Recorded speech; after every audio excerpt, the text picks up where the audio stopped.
أعوذ بالله من الشيطان الرجيم بسم الله الرحمن الرحيم الحمد لله رب العالمين الرحمن الرحيم مالك يوم الدين إياك نعبد وإياك نستعين اهدنا الصراط المستقيم صراط الذين أنعمت عليهم غير المغضوب عليهم ولا الضالين صدق الله العظيم.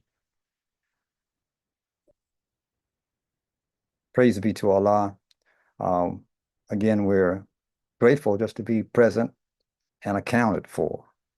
You know, that's the mercy in and of itself. Uh, and, you know, we're constantly reminded of that fact when we have someone who's very dear to us to transition into uh, the next dimension. And my family experienced that yesterday uh, when we had to attend a funeral of one of the younger members of our family, one of my nephews, a great nephew, as a matter of fact. And it just so happens, as Allah would have it, the funeral was given at a funeral home, which was very close to the Atlanta Masjid. Matter of fact, it was within walking distance, just about a half a block away. Uh, and it was interesting uh, for a lot of different reasons. But just that presence, you know, of being so close to the largest single community in terms of history, in terms of establishment in the Atlanta area, was right around the corner from this particular incident yesterday. And I was paying close attention uh, to the preacher that was delivering the remarks and a very brief uh, sermon.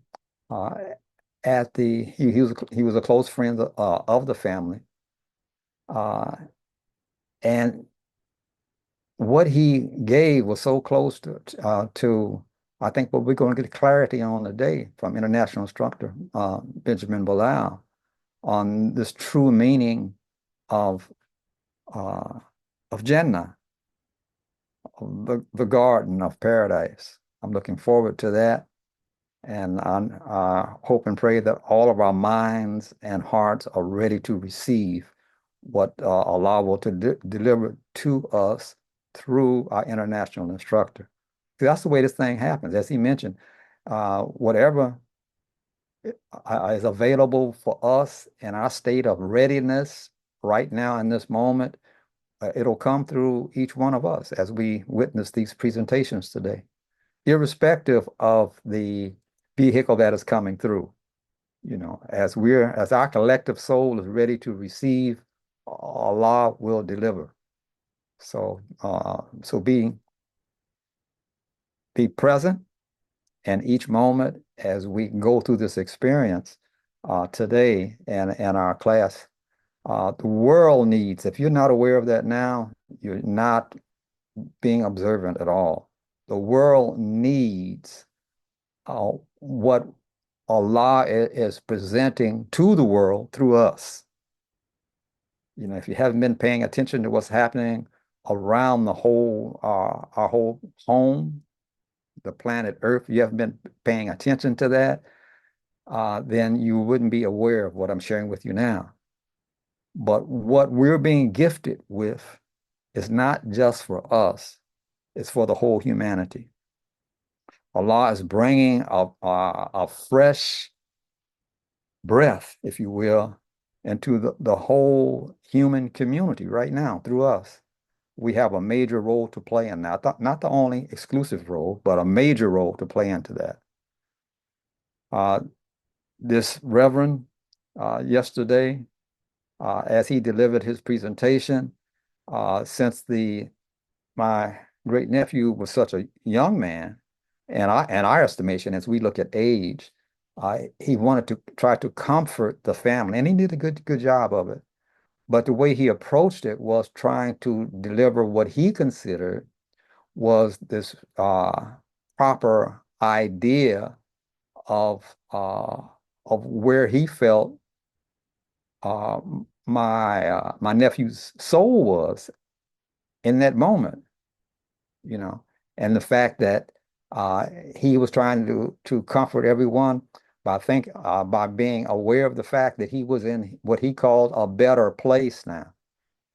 That he and he gave several references out of the Bible to and his attempt to confirm his position that he was in a better place, that he was uh, in in heaven, and that he was in a better place than when he was uh, alive in his carbon 12 suit with us uh, here in this dimension.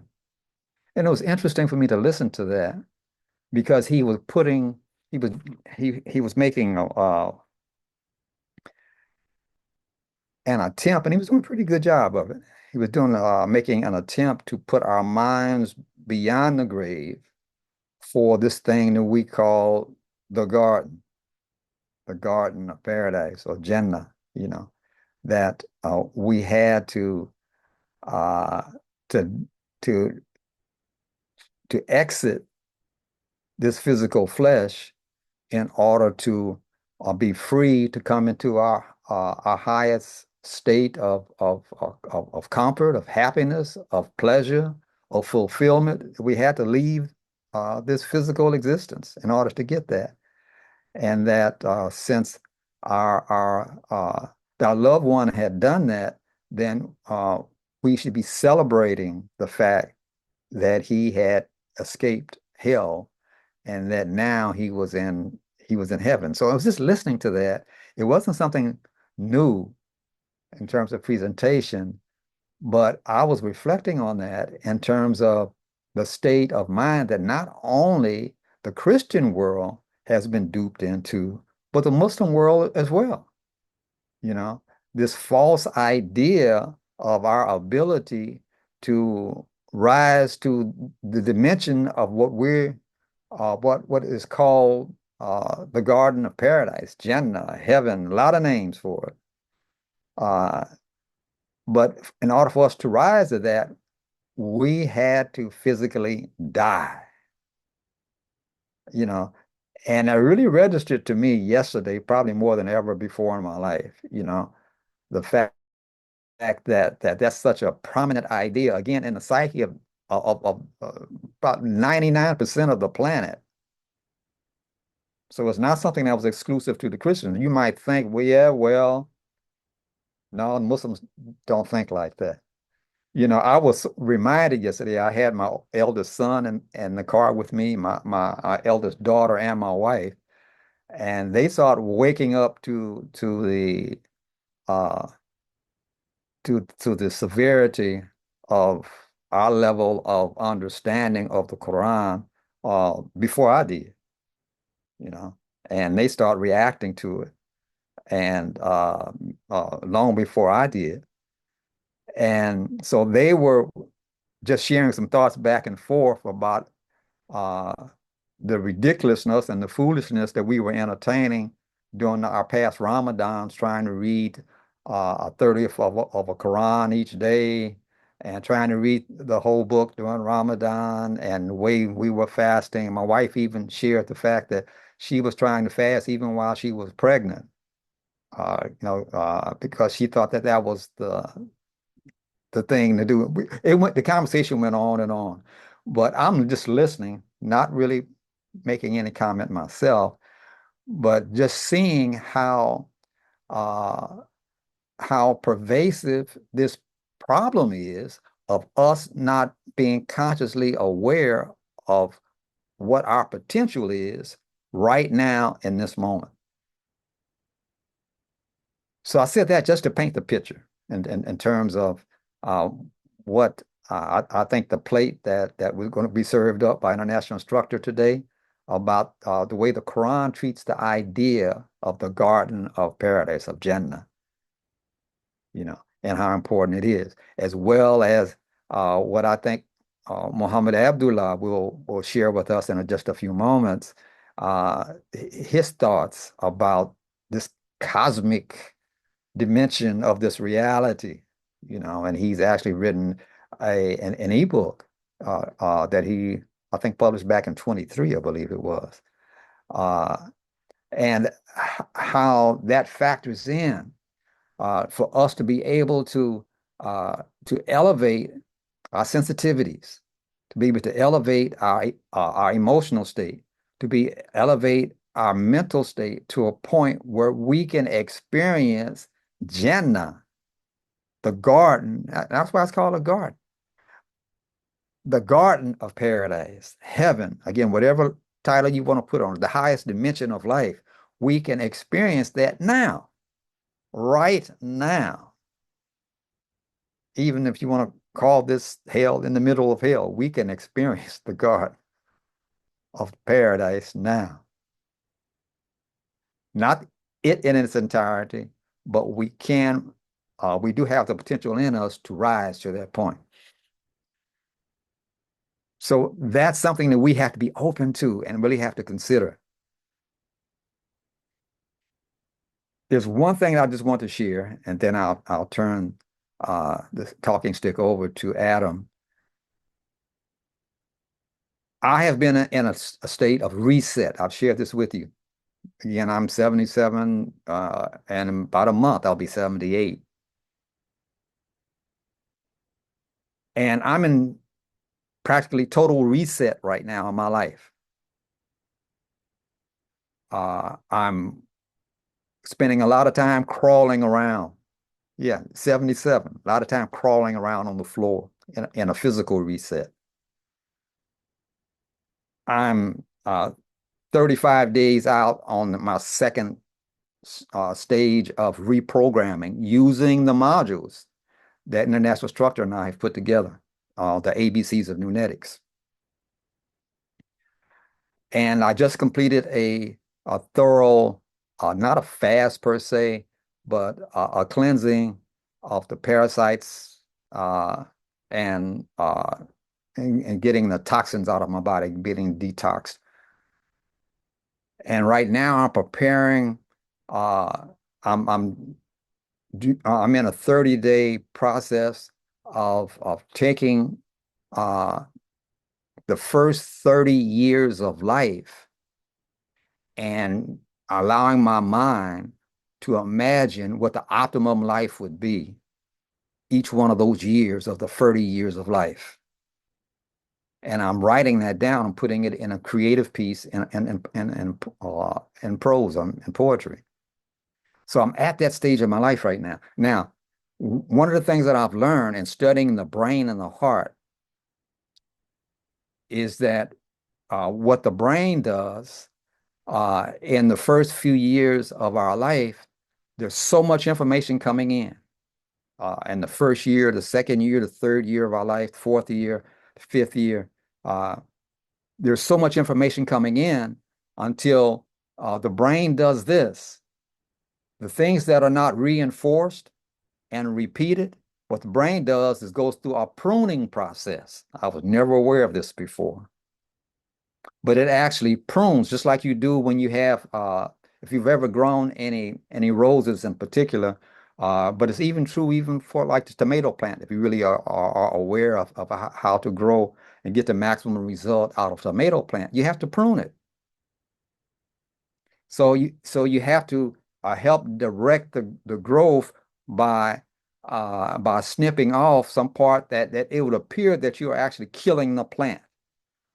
But no, you are participating in its growth where it can reach its optimum potential. Our brain operates like that. So I'm saying all that to say that as we grow here in the Nunetics environment, and Allah is blessing us with tremendous growth, you might not even be aware of it right now as we speak. But what we have to do, we have to prune the growth and the growth process and see what is it that I can utilize in my life right now where I can optimize the moment, where I can live this moment to moment to moment fully. And you have to do that by being consciously aware of where you are, by using your imagination to be able to let it stretch to a point till you can imagine the optimum future in terms of your living your life fully. And you have to prune the other things that you don't want to repeat over and over and over again and work that into your garden of paradise, which is in your subconscious. All right.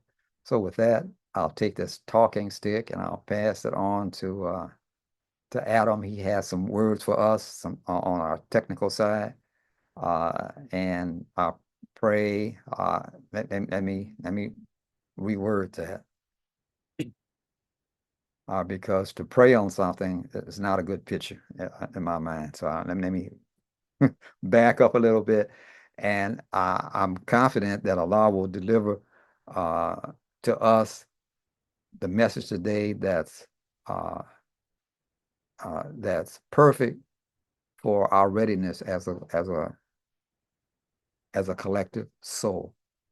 Adam, talking stick is yours, brother. Thank you. Thank you. Greetings to you all. That was a beautiful introduction, as always. Nothing less to be expected. I just wanted to sort of, as discussed with our instructors, kind of show you where we are and how we're evolving, especially with the launch of Nunetics and the institution and the public facing aspect. And we're really trying to polish how we're going to approach the world, you know, how we're going to present ourselves, the material, the actual upgrade in the way we think, and the material that gets provided as value in of itself. Um, uh, there's not that many people on the face of the planet. Matter of fact, less than 0.001% where we can get the same value that, at least I'm speaking for myself, get the same value from this class. There's nowhere. That's it. There's nothing to be said about that. I can't add more words to. I don't know how to express it. I just don't know how to express it. You will not find the same level of information uh, anywhere in the world other than here. And so, um, as you're all well aware, last week we had launched the website. We've made some improvements since then, some upgrades, and I just wanted to share with y'all sort of how it works in the back end. Our system and get a so we can appreciate where we are and where we will be soon. And then I'll review the website once more, and that way everybody can get on par with that. So I'm going to share my screen here. My camera will inevitably minimize. Just I need a confirmation that everybody can see this. I'm going to zoom in. I know it looks small for now. Give me a second. I'm going to be zooming in. Yes, I see it. And it's perfect, beautiful. Okay, Yes. so beautiful. So some of you may not be as tech savvy. Some of you maybe. You may be familiar with what a domain is, or perhaps what a DNS is, a domain name service manager. But essentially, when you start a website, you get a name, right? You go on a website that lets you buy website names. So typically, it could be instructorbenjamin.com, and then that points it to somewhere where you have a platform, a website. And so this is kind of what it looks like on our back end here, where we actually have our domain, nuneticsinstitute.com. One of the cool things that I did, which is a hallmark of what a professional companies do, it's enterprise and commercial grade, is you sort of get a middleman in between that protects and guards your website. When you have visitors, who's coming to your house, right? You get a guard dog, maybe a security guard. And so typically, if you can see my mouse cursor, uh, you have where it says your domain, that kind of goes through our security guard called a Cloudflare. That has a lot of anti-AI bot features and tools, and that's where it sort of protects our home and protects our server where our website is actually hosted. which is, part and parcel of why we have to keep the infrastructure up, and it's very important that we do that. Otherwise, just we can't move forward without that. And so our server actually hosts what's called Cloudron, which is a literal enterprise commercial grade state of the art hosting platform.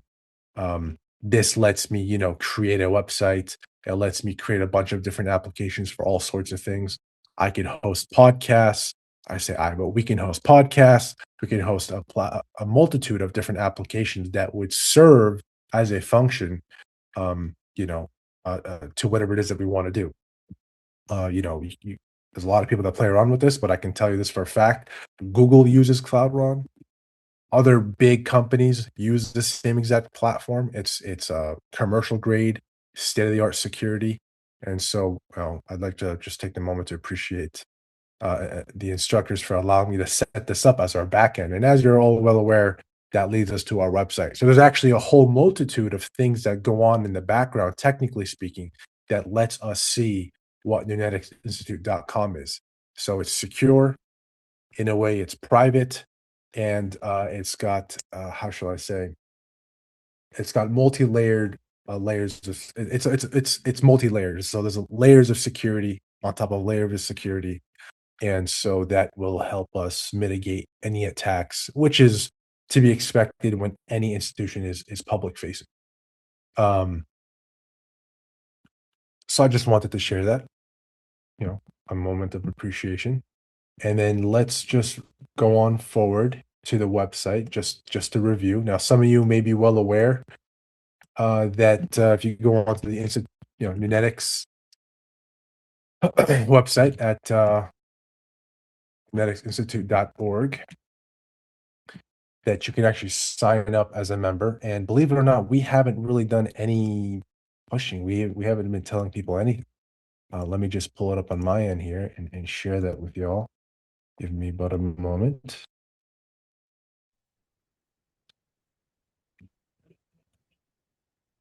Okay, can I get a thumbs up from you, Instructor William? Can you see this? Yes. Beautiful. Okay. So I'm gonna take off the dark theme. Okay, so we're just gonna review this again. This is the front-facing website. We did some improvements. For all the instructors in this class, I highly, highly, highly recommend that we do, just join now, put in your name, put in an email, and you're signed up, you're a member. That way I can see who you are.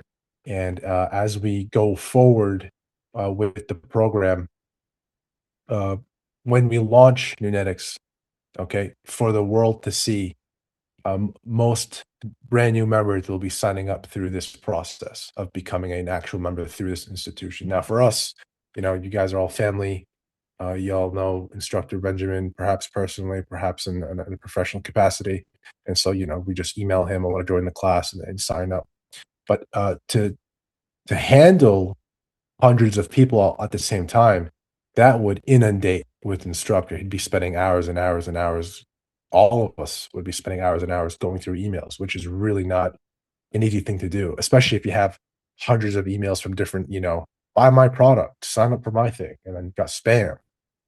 And so this will just help grow the institution far, far easier than it is as it's ever been.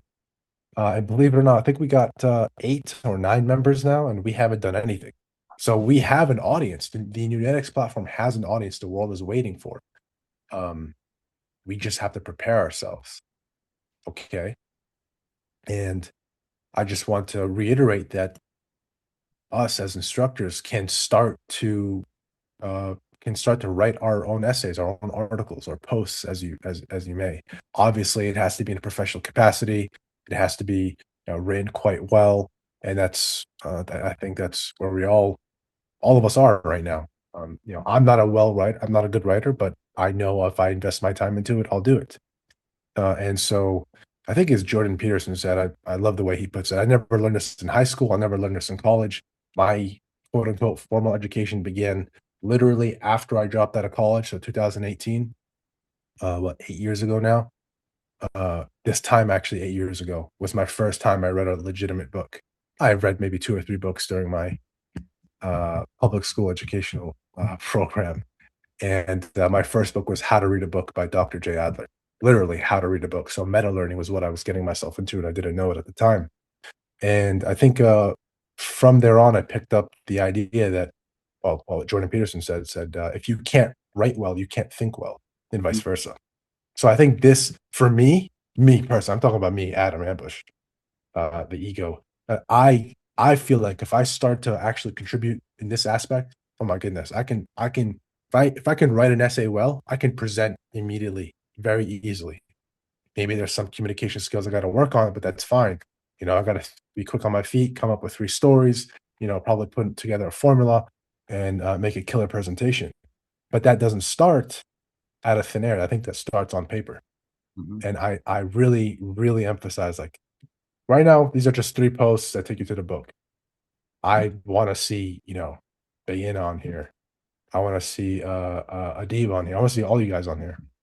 I don't think this is an opportunity literally to build the platform and at the same time become legitimately qualified instructors, because as we open up to the world, it can go from 0 to 100 real quick. I mean, real quick. The way the internet works nowadays is not, a mom and pop shop around the corner that takes up a gradual levels of development. We're going to be obviously doing this in gradual levels of development, but one video, one post can go from 100 views to literally a few million. Now you have thousands of people saying, I'm interested. Then what happens? You know?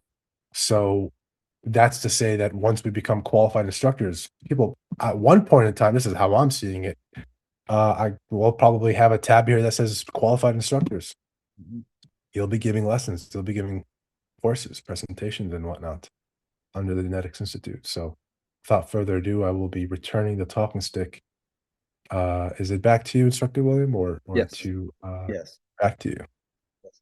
All right. Oh man, that's exciting. That's exciting. Now, uh, instructor uh, Bilal and I, we have been primed for the last what almost 3 years to be able to receive uh, Adam's expertise by working under Marvin Miller from 2020 MediaCast. So that kind of primed our ears to be able to really understand and appreciate what he's bringing to the table. So uh, we thank Allah, we thank Allah, we thank Allah for that kind of very professional presentation and our ability to be able to just take this thing as far as we're willing to take it. That's what he just presented to you. So don't take it lightly and go ahead and jump in the water. The water's fine, you know. Start writing.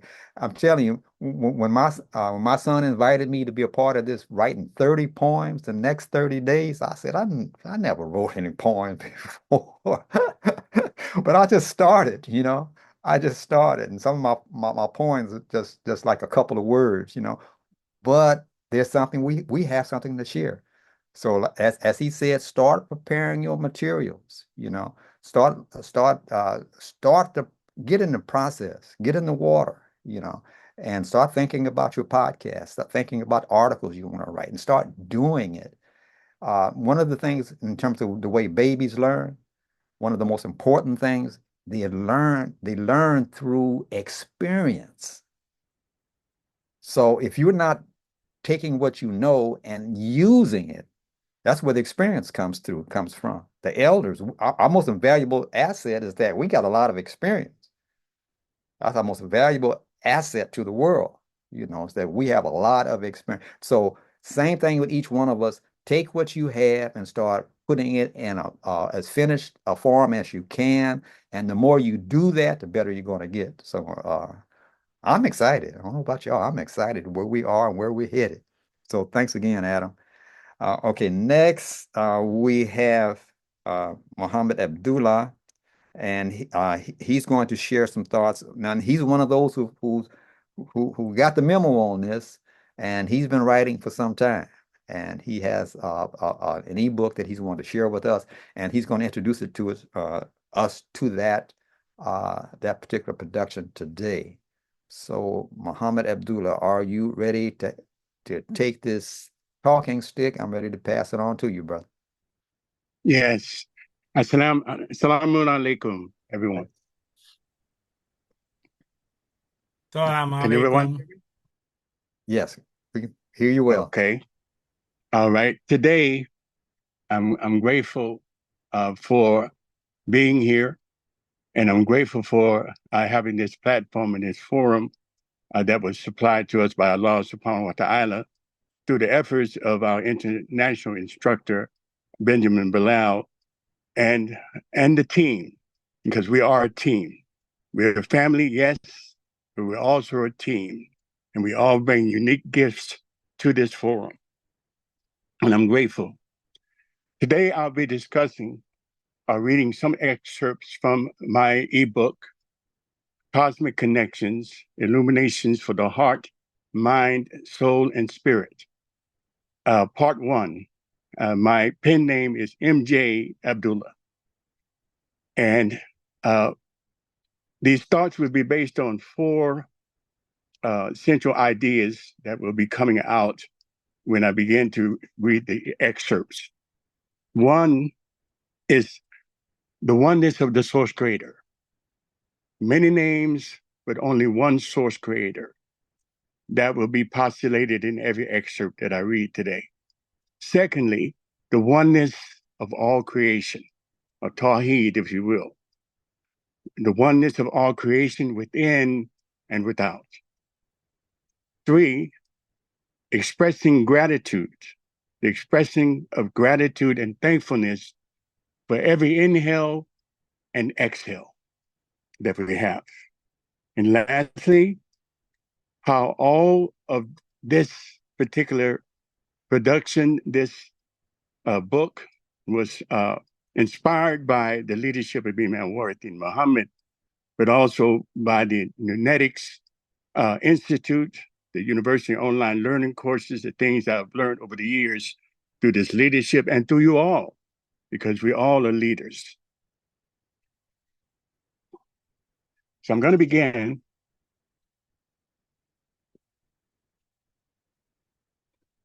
with some I don't want to use the word definitions, but some descriptions of words that we'll be talking about today, and to bring greater clarity to those words. First, the word cosmos. According to the Dictionary of Etymology, cosmos derived from a Greek word, K-O-S-M-O-S, which means order, good order, orderly arrangement. Also connected to the family of cosmos is the word cosmopolitan. Cosmopolitan suggests being free from local, provincial, or national prejudices and attachments. We could also add in that particular family being free from attachments to one's ethnicity, culture, or tribe, because our humanness spans larger than our ethnicity. Our humanness as spirit beings first rises above our tribal distinctions. So I make that very clear. Also, a cosmopolite is another word that comes from cosmopolitan. A cosmopolite or cosmopolite,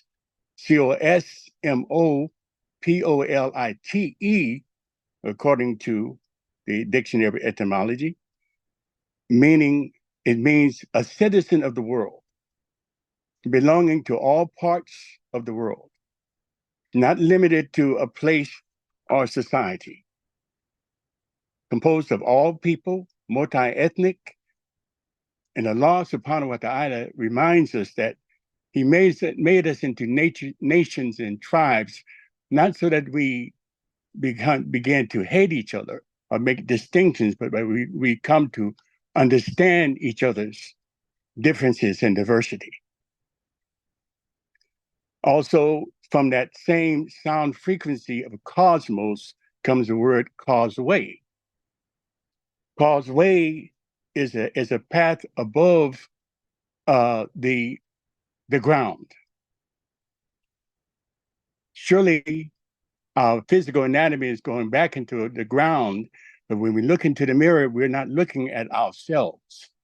We are spirit beings first. We're souls. You can't see my soul. You can't see my spirit. We are emotional beings. We have an emotional body. You can't see my emotions. You can see the body language, but you can't really see my emotions. You can hear my thoughts, but you can't see them. So we exist in between multi-dimensions. We exist inside our human anatomy, but we also exist outside as spiritual beings and eternal bodies that never die. There is no death for the spirit or the soul. These are some of the things to be thinking about as I present a few excerpts.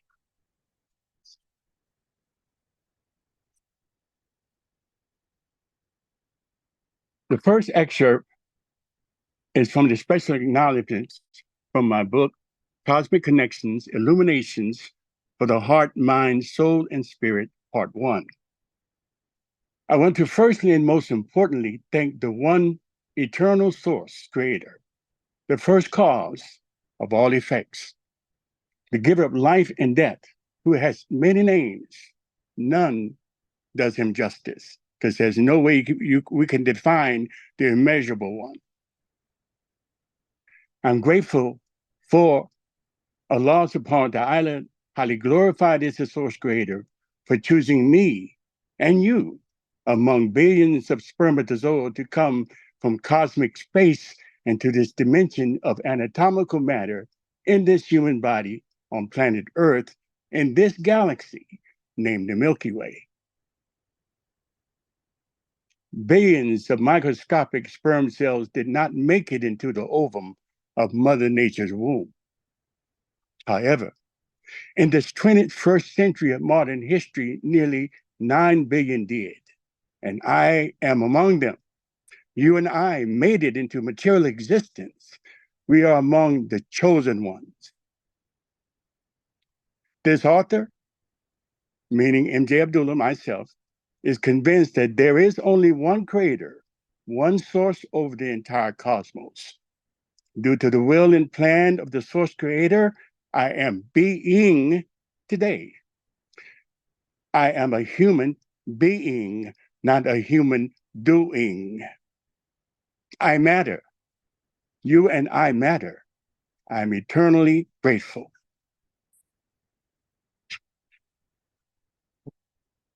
Next, I'm going to go to the last page to make sure we're clear on the cosmos. So what is the cosmos? The cosmos, perhaps if you will, or multi-universes, represents all of creation that is seen or unseen, known or unknown, apparent or hidden, visible or invisible. Now remember, you can't see the soul and the spirit. So our true form is invisible. Darkness predated the light. Out of the darkness came the light. You see? It also includes the ethereal, meaning existing in timeless, depthless, breathless space. The cosmos includes physics, which is all atoms and molecular energy forces in operation, such as particles, waves, wavelengths, and frequencies, both negative and positive, and how they operate, as well as their forms and functions, causes and effects. It represents all creation operating as one inseparable system of orderly patterns interdependent upon itself for perpetuation, expansion, and sustenance. So let's go now to the fifth law.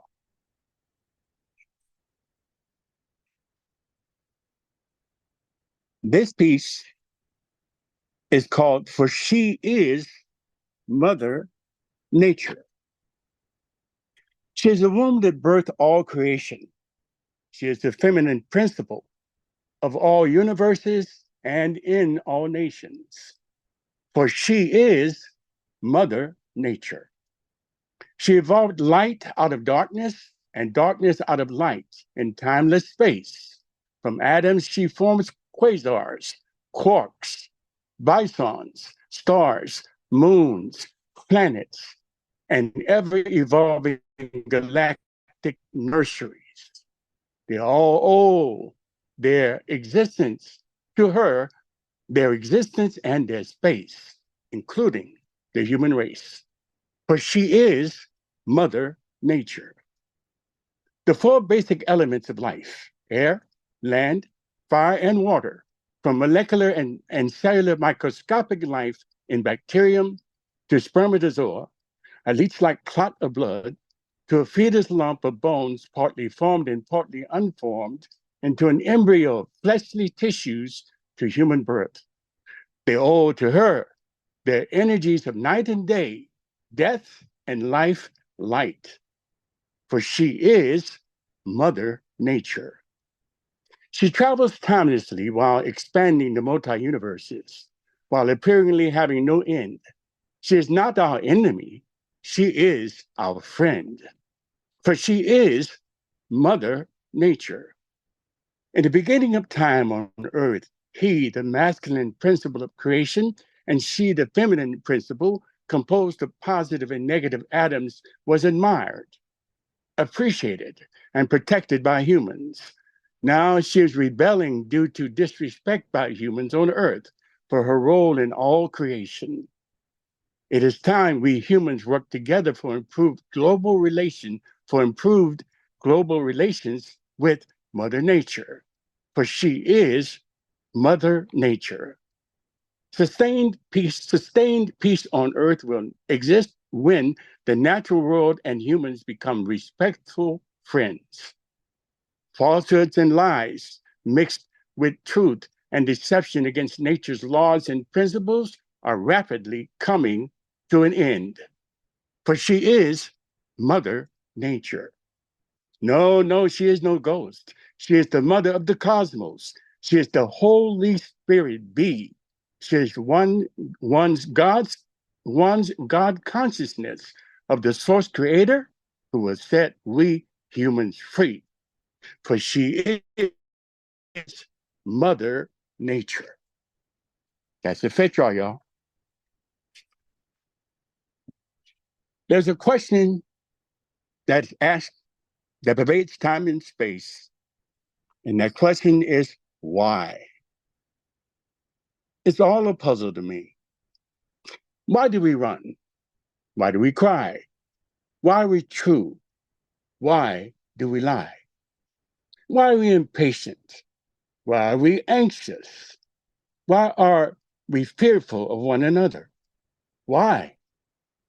Why are we silent when we should speak up? Make the wise decision they should hear our voice. Why? Why do we argue just to be right? Finding points of agreement will keep love, peace, and unity in sight. Why? Why do we fight? Why do we scorn?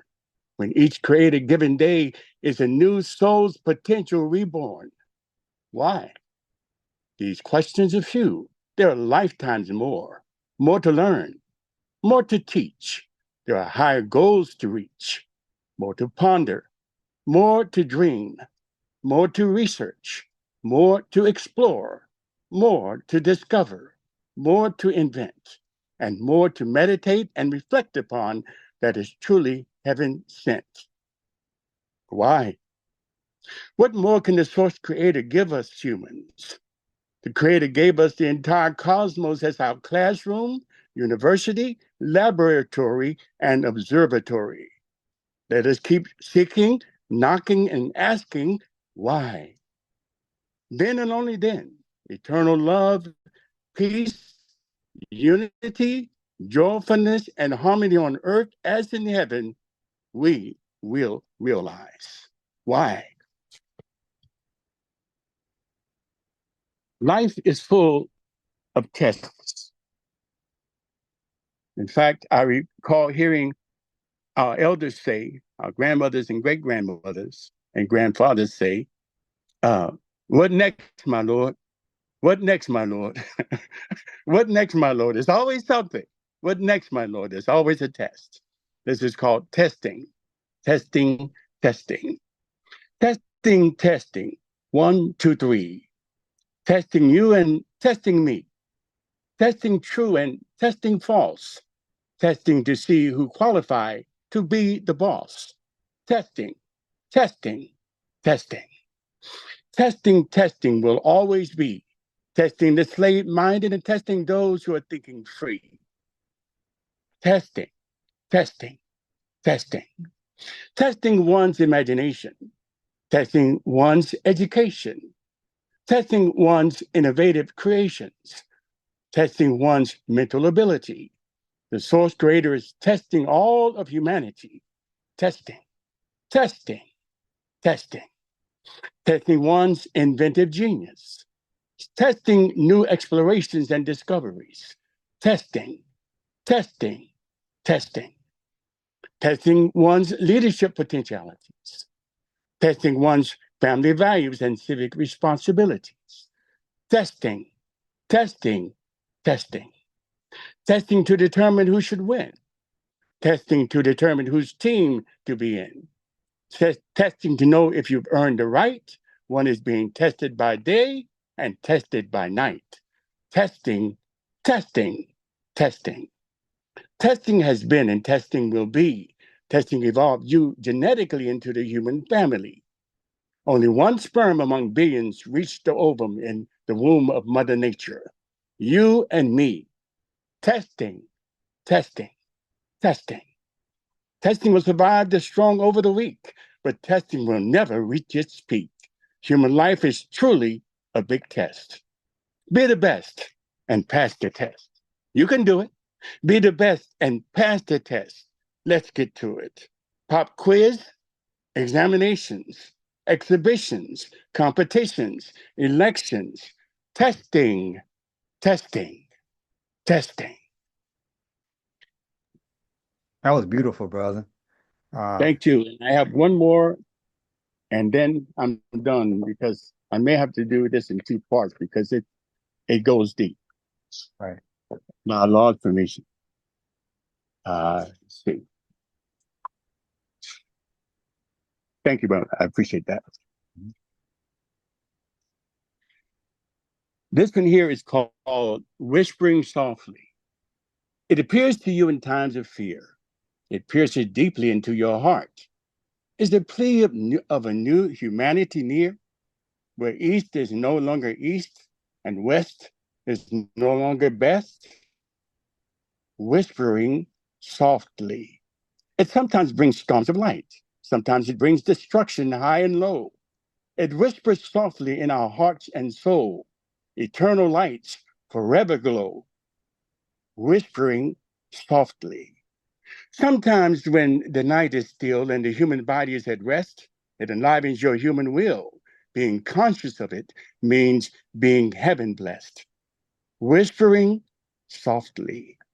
It carries one's thoughts far and near. When one knows the cosmic creator, there is never a need to grieve or fear. There is no need for impatience or anxiety. The omnipotent one is the surety. Whispering softly. Maybe the whisper will be a word which will open veiled ears so that it can be heard. Please whisper a little louder. Open my mind and heart to hear, having heard the spirit of love in my heart, eternally saying, I love you, dear. Whispering softly. And the last one, and we're done, is there are messengers in our midst. They're the messages one hears daily. They appear constantly in our sleep. They're the ones you don't take lightly. Their presence you must forever keep. They're the messengers in our midst. They sometimes make you whisper. They sometimes haunt your soul. They are your creator conscience.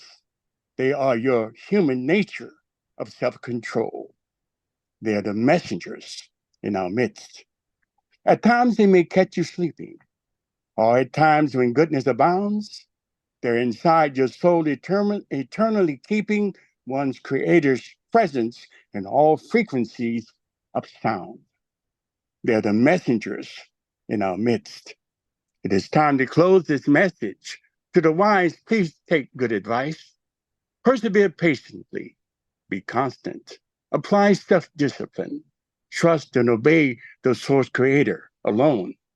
Pray much and often. Meditate. Give charity to those in need. Be aware. Persevere patiently. Be peaceful. Be human. Be kind. Be nice. They are the messengers in our midst. Thank you. Wonderful, wonderful. Okay, and I think Nawa's with us now. It's beautiful, man. Thank you. Allah. Alhamdulillah. Yes. Nawa, you can take this talking stick and do what you do. Yeah, definitely. Assalamu alaikum, everybody. Walaikum salam. Alaikum assalam. Awesome. Alaikum. Alhamdulillah. Muhammad, Yes, ma'am. sharing this for some time, and many of us had the opportunity to read your book. I guess it's a Assalamu alaikum. poems to say safely, and something that Muhammad Abdullah has been looking for is for people to read it and then also provide feedback. So I see that Salia has her hands up. I'm going to give it to you, but before I do that, where can people find this? How can we purchase this? Okay. The book right now for the class is at no cost, and I can actually text you the book and you can read it online. But for the class, for my classmates, there's no cost at this time. All right. So, But if you were to purchase it, it would be $20. okay. Is it only But an at this ebook? You time, don't have a physical copy? only a ebook at this Okay. time. I'm working on an audio version as well as part 2, which will be a hardback copy. Awesome. Okay. That's good to know. Yeah. So I want to pass it over to Salia because I was going to open it up for comments. If anybody had any comments, any feedback. The one feedback I have for sure is not feedback, but comment I have is that I definitely think an audiobook is in order for this. Listening to it and having it go into your psyche. Reading is good, of course. Yeah. Something about your format is really good as an audiobook. So I'm happy to hear that. That's something you're already working on. Yes.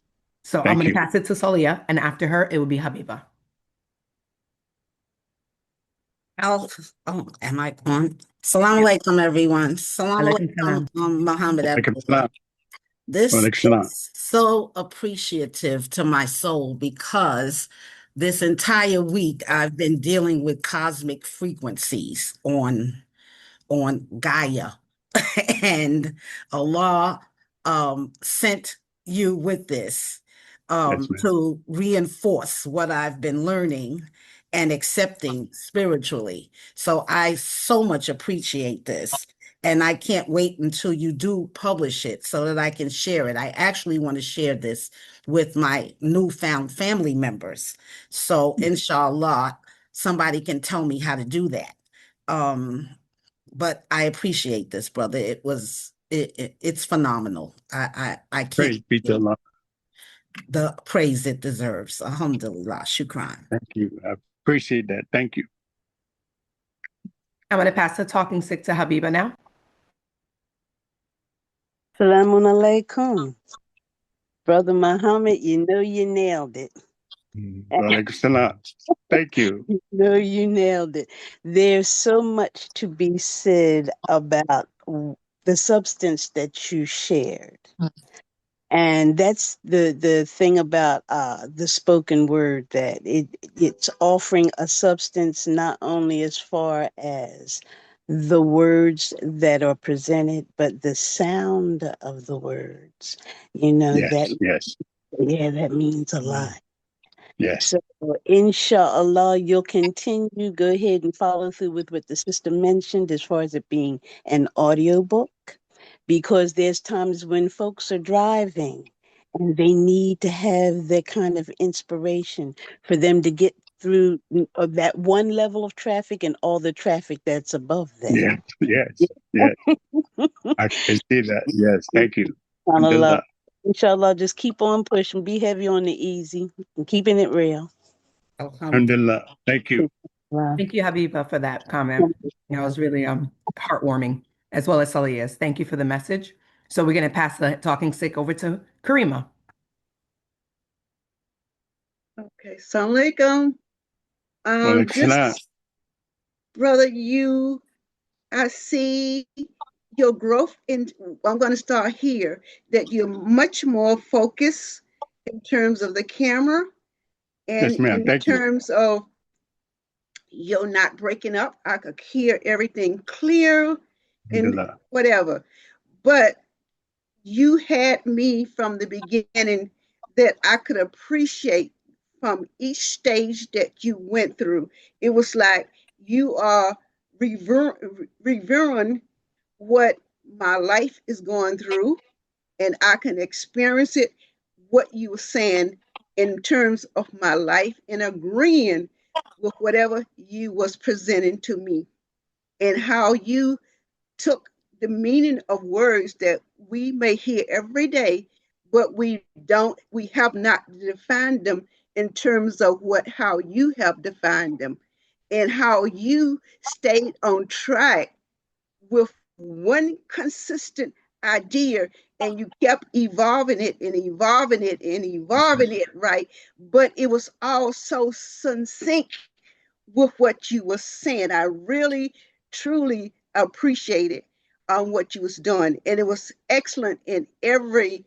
dimension that I could think of. So I Thank you. really appreciated your presentation, your book, your life experience was put into here, and I can hear and agree with all that you were saying.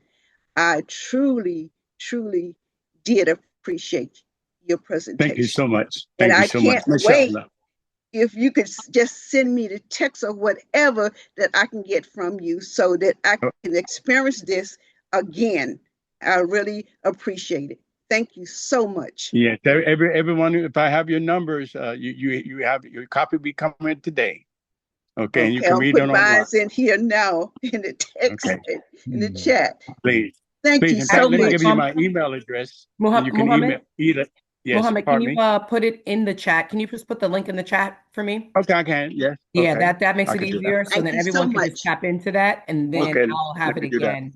Because I know I have Okay. it, it's on my computer, but I don't Okay. remember the exact title that it was. I can do that and you can send. Okay, that'd be great. Okay. Yeah, Sure. so I put can it do that. right in this chat in here, and then we all will have it, and then I'll have it, and I can always send it again to everyone. And I just want to Okay. say, Nawa, Yes, ma'am. you're looking great today. Oh, thank you. Alhamdulillah. I'm in New York. I'm Alhamdulillah. not gonna lie, I can't wait to go back to Georgia where it's calmer, but I'll be here for a short time. So, but thank You you. I might like be that. glad you wasn't here yesterday, because I got 10 shades darker. Oh, oh, I love it. I'm loving this house. I have to admit, I'm loving the slower pace. It got cold. I don't know if you can hear it in my voice a little off.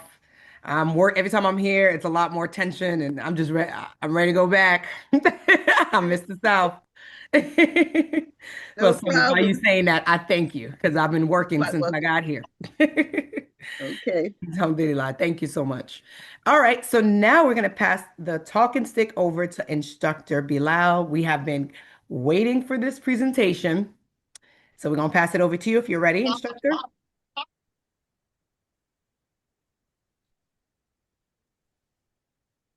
Stand by. What about And Adib? minor Oh my correction. goodness. We Yes, have Adib and we Adib, have I'm sorry. Karima. and Kareem are coming before me. So I'm trying to keep it moving so we can have room for everyone My who needs to apologies. Yes, speak. yes, yes. Sorry, Adib. So we're going to pass the talking stick over to Master Instructor Adib. Alhamdulillah. Salam alaikum rahmatullahi wa barakatuhu. Alaikum assalam. Alaikum salam. Alaikum assalam wa I rahmatullah am wa barakatuh. asking, I'm beginning this with the prototype of Musa. I ask that Allah subhanahu wa ta'ala untie the knot in my tongue so I can be clear about what my presentation is about. The topic is words make people. I start off with sisters and brothers, magnetism and dielectric components. I got something for you that may be an eye opener. I am a Basharun just like you. Quran 18:110. Ana Basharun mithlukum. I request that you give me an attentive ear, a silent tongue, and a faithful heart. Therefore, you learn by heart and you memorize by brain. In the Arabic word, Basharun is described according to the linguistic aspects of language. Lunetics are insights into the meaning of fitra-based Arabic letters. Lunetics provides, check this out, linguistic tools for modeling, analyzing, and sponsoring the etymological foundation of support for the scientific inquiry of seed letters. There are 7 points of articulation in the mouth. The tri-letter Bashara described each letter accordingly. The Ba is a lip letter. The consonantal connection in the lip group is F. F can be substituted for B. Then the Sha is in the whistling fricative. The S can be substituted for Sha. The R is in the liquid group, and we know there are only 2, and can be substituted for L.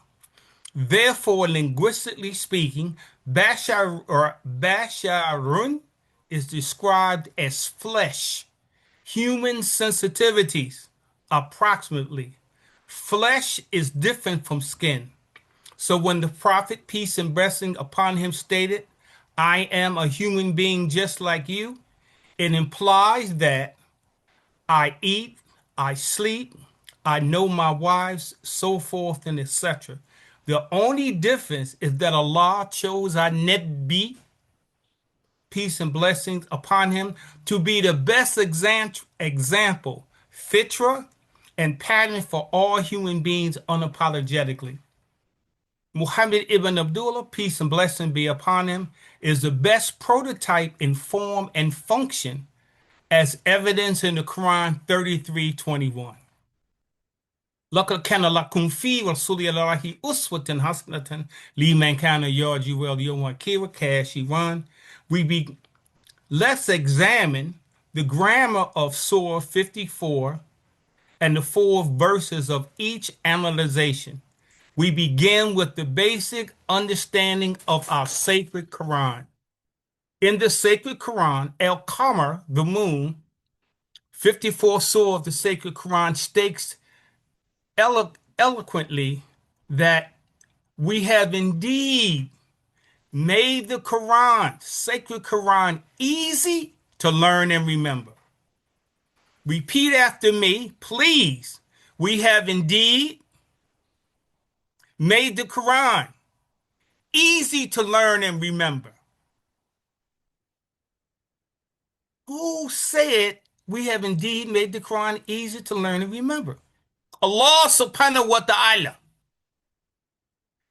In order to fully understand that words make people, we must cross over the plantation of translation into the sacred Quran. Now let's go back first to English grammar, then to the Arabic grammar. In the English grammar, there are 8 parts of speech: noun, pronoun, verb, adjective, adverb, preposition, conjunction, and interjection. However, now they're putting in a new one called the ninth one, which is really article. It's really an adjective. It doesn't have to be needed, but in order for them to keep it going, they said it's still under review. Yeah, right. And in keeping with Surah 55 and verses 17, 22, 32, and 40, there are only three parts of speech in the Arabic language. We go from 8 to 3. Which of the favors of your rub will you deny? Only three parts that are nouns, verbs, and prepositions. Now, the nouns, the names of the noun, they're common noun, proper, pronouns, adjective, adverbs, conjunction, and interjection.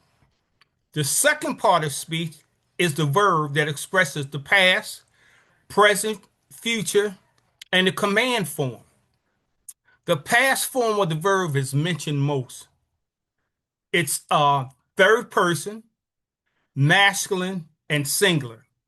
Now, here's a tip for beginners like myself as we cross over the plantation of translation. The word indus tells us what part of speech they are. The word ending in a dhamma or dhamma tanween is a noun.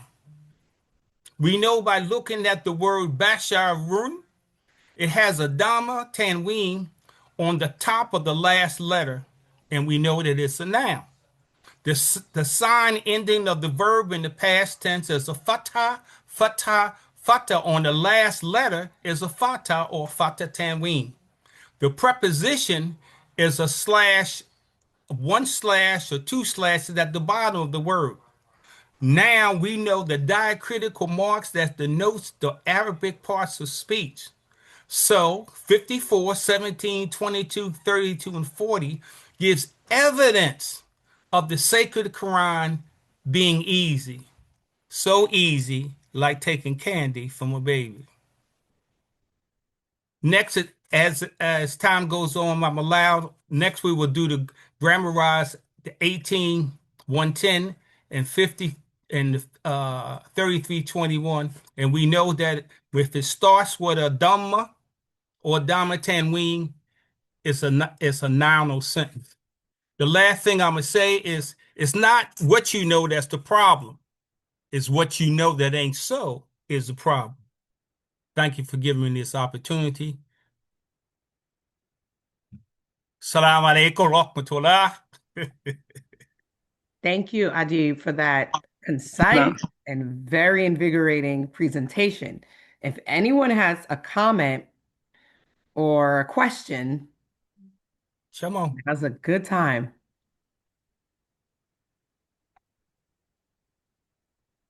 You knocked it out of the park, bro. Yeah. Oh man, I appreciate it.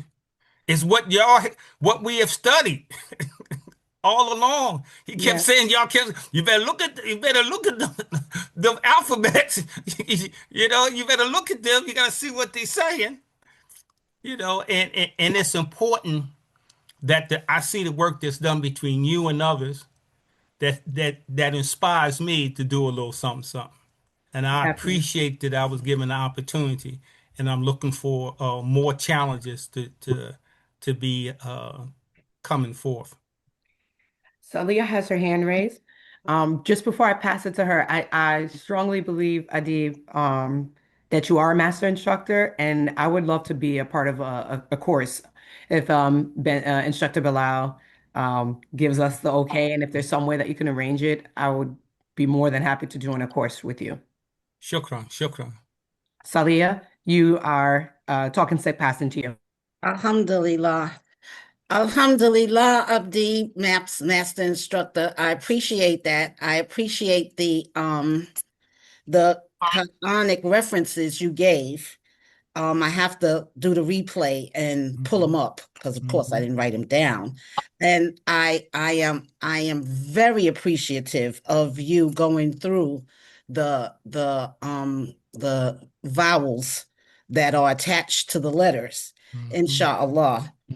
What I would have liked to have seen is samples of what you iterated to us. Okay. Okay, I would have liked to have seen that because I'm not as adept on the parts of speech from the English to the Arabic, if that makes any sense, the Yes, grammatical yes, parts, yes, if yes. that makes any sense. But other than that, I mean, I understood most of it. I mean, I know enough to understand it, but I would like to have seen Okay. um that I connection. appreciate your comment. Alhamdulillah. But Um, thank you. That was excellent. Shukran. Afwan Jazeera.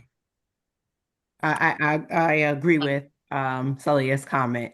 I think visuals can help a lot for people to get clarity.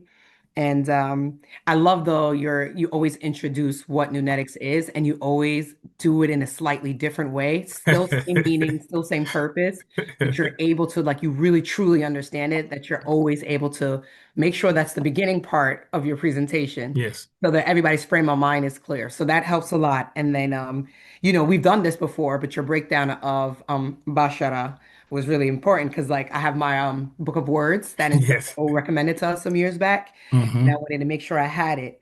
And I had consonantally connected to flesh, but I added the additional note that there is a difference between the flesh and the skin.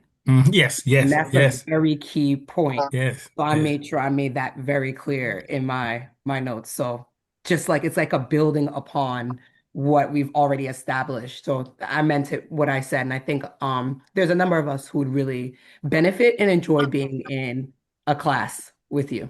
So I'm excited for the future. Shukran, shukran. Michael. And Muhammad El Ameli. Okay. Yeah, Karima, if you is it okay if he goes first? Yes. Okay. Yeah. alhamdulillah. Okay, you go ahead. Go ahead, Muhammad. We got you. Okay, alhamdulillah. Very good, brother. It sounded like I was listening to myself. Alhamdulillah. Yeah, I'm in the classroom, and I taught English for years, so the way you presented it was clear and to the point. So I appreciate that, and like the Quran says, "Asani takween," and that's where we're going, and that's who we are. Praise be to Allah. Thank you very much. Shukran, shukran. Thank you, Mohammed. Yeah. Okay, good. Karima, you're good. Okay, I just wanted to say all this male energy and principles that's going into today's session. I mean, it's I want to use the right word, potent is appropriate for me to use today. And our feminine energy, for my part, and I think for many of us, is receiving it.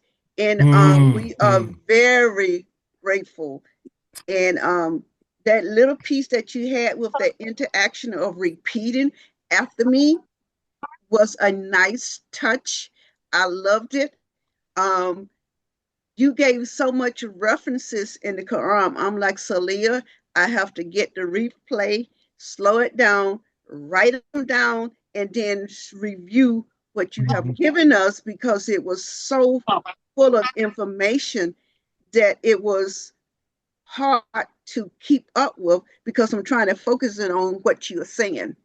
So yeah, the replay at this point will be excellent for me to digest. Coming going forward. So the male energy today, special probably with the instructor, Bilal, is gonna knock it out. So we grateful. Thank you. I'd like to Thank you. say, this is Instructor Bilal, and I'd like to say before the next presentation comes up that Imam Adib is doing his best to qualify for that title, Master Instructor. But you have to realize that whenever a master steps in front of you, there are going to be some things that you're not going to understand because he's teaching from a different level. And instead of trying to encourage him to tailor everything to us in a way that we can understand, I'm asking that he continue to develop his information so that there are question marks in it, because it's the question marks that are going to cause you to become more curious about his methodology, his strategy, and his information. So I would say keep doing what you're doing. There's room for improvement, of course, but keep doing what you're doing. And those of you who are not quite all of the way understanding, you do what Celia did. You ask questions. We have each other's emails addresses. We have each other's telephone numbers on the most part. Learn to be curious That's a part of your human development, curiosity. So kudos to Master Instructor Adib Abdullah. And you did an excellent job that I'm very proud to share with the people way beyond our immediate audience here. And those who get it, they'll get it. Those who want it will study. Do I need to repeat that? Those who get it, they're going to get it. Those who want it, you're going to have to do some research. That's what this course is about.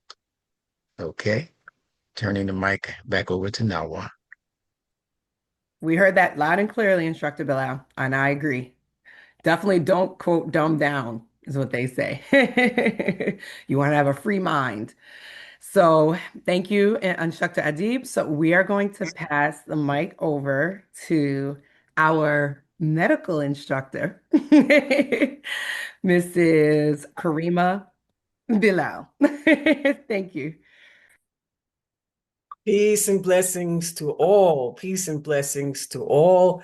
If there are listeners outside of the Muslim community and you do observe Easter, I wish you all the blessings that that brings, however you understand that to be. I'm going to speak to you today about something near and dear.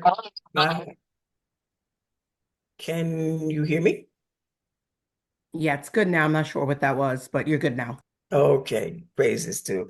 Yes, I'm going to speak to something near and dear to my heart, health, of course, and share with you something from my research and all those books that I told you that I bought. There's another one that I got, believe it or not, from someplace as mundane as Five Below. And it's called How Food Works. How Food Works. I combined that, and combine is key to the title of my presentation, called Food Combining, Maximizing or the Fine Art of Digestion. Remember the basics, always the basics, that organisms are designed excellently, elegantly, exquisitely designed by our Creator to thrive, to survive. Actually, let me change that, to survive. And we thrive when we stay and we foster the specific conditions in which we grow. You give the organism what it needs, and it will thrive. And we know this because we are Terrans. We live on the surface of the earth. Of course, way back, we used to live in caves. But generally, we live on the face of the earth. There are other creatures which live in water, and not just water, but salt water or fresh water or stagnant water. They thrive in that environment. So you give them that and they grow and reproduce and they're quite happy. Take them out of that environment and the organism sickens and dies. That is true for us as well as it is true for every other creature that Allah made. So whenever sickness presents, think of the conditions. Think of the conditions. Write the conditions, and very often you will reverse the disease course. So here is one step in that path. This is called food combining. And what is food combining? Instructor Bilal, could you please pull up my notes? Food combining is something that Asian cultures, specifically the Chinese, Chinese, Japanese, in terms of my study, I've studied much less the Koreans, but certainly the Indians, whom I only recently began to think of as Asians. Food combining. What is food combining? It is based on the theory that eating specific groups together, specifically separating proteins from starches, improves digestion and energy. Make a note that what we here in America, indigenous Americans, people born here, not immigrating from other cultures, our eating habits are based upon the European model. Think about that. Of all the cuisines that you might look at, English food, exceedingly bland, icky.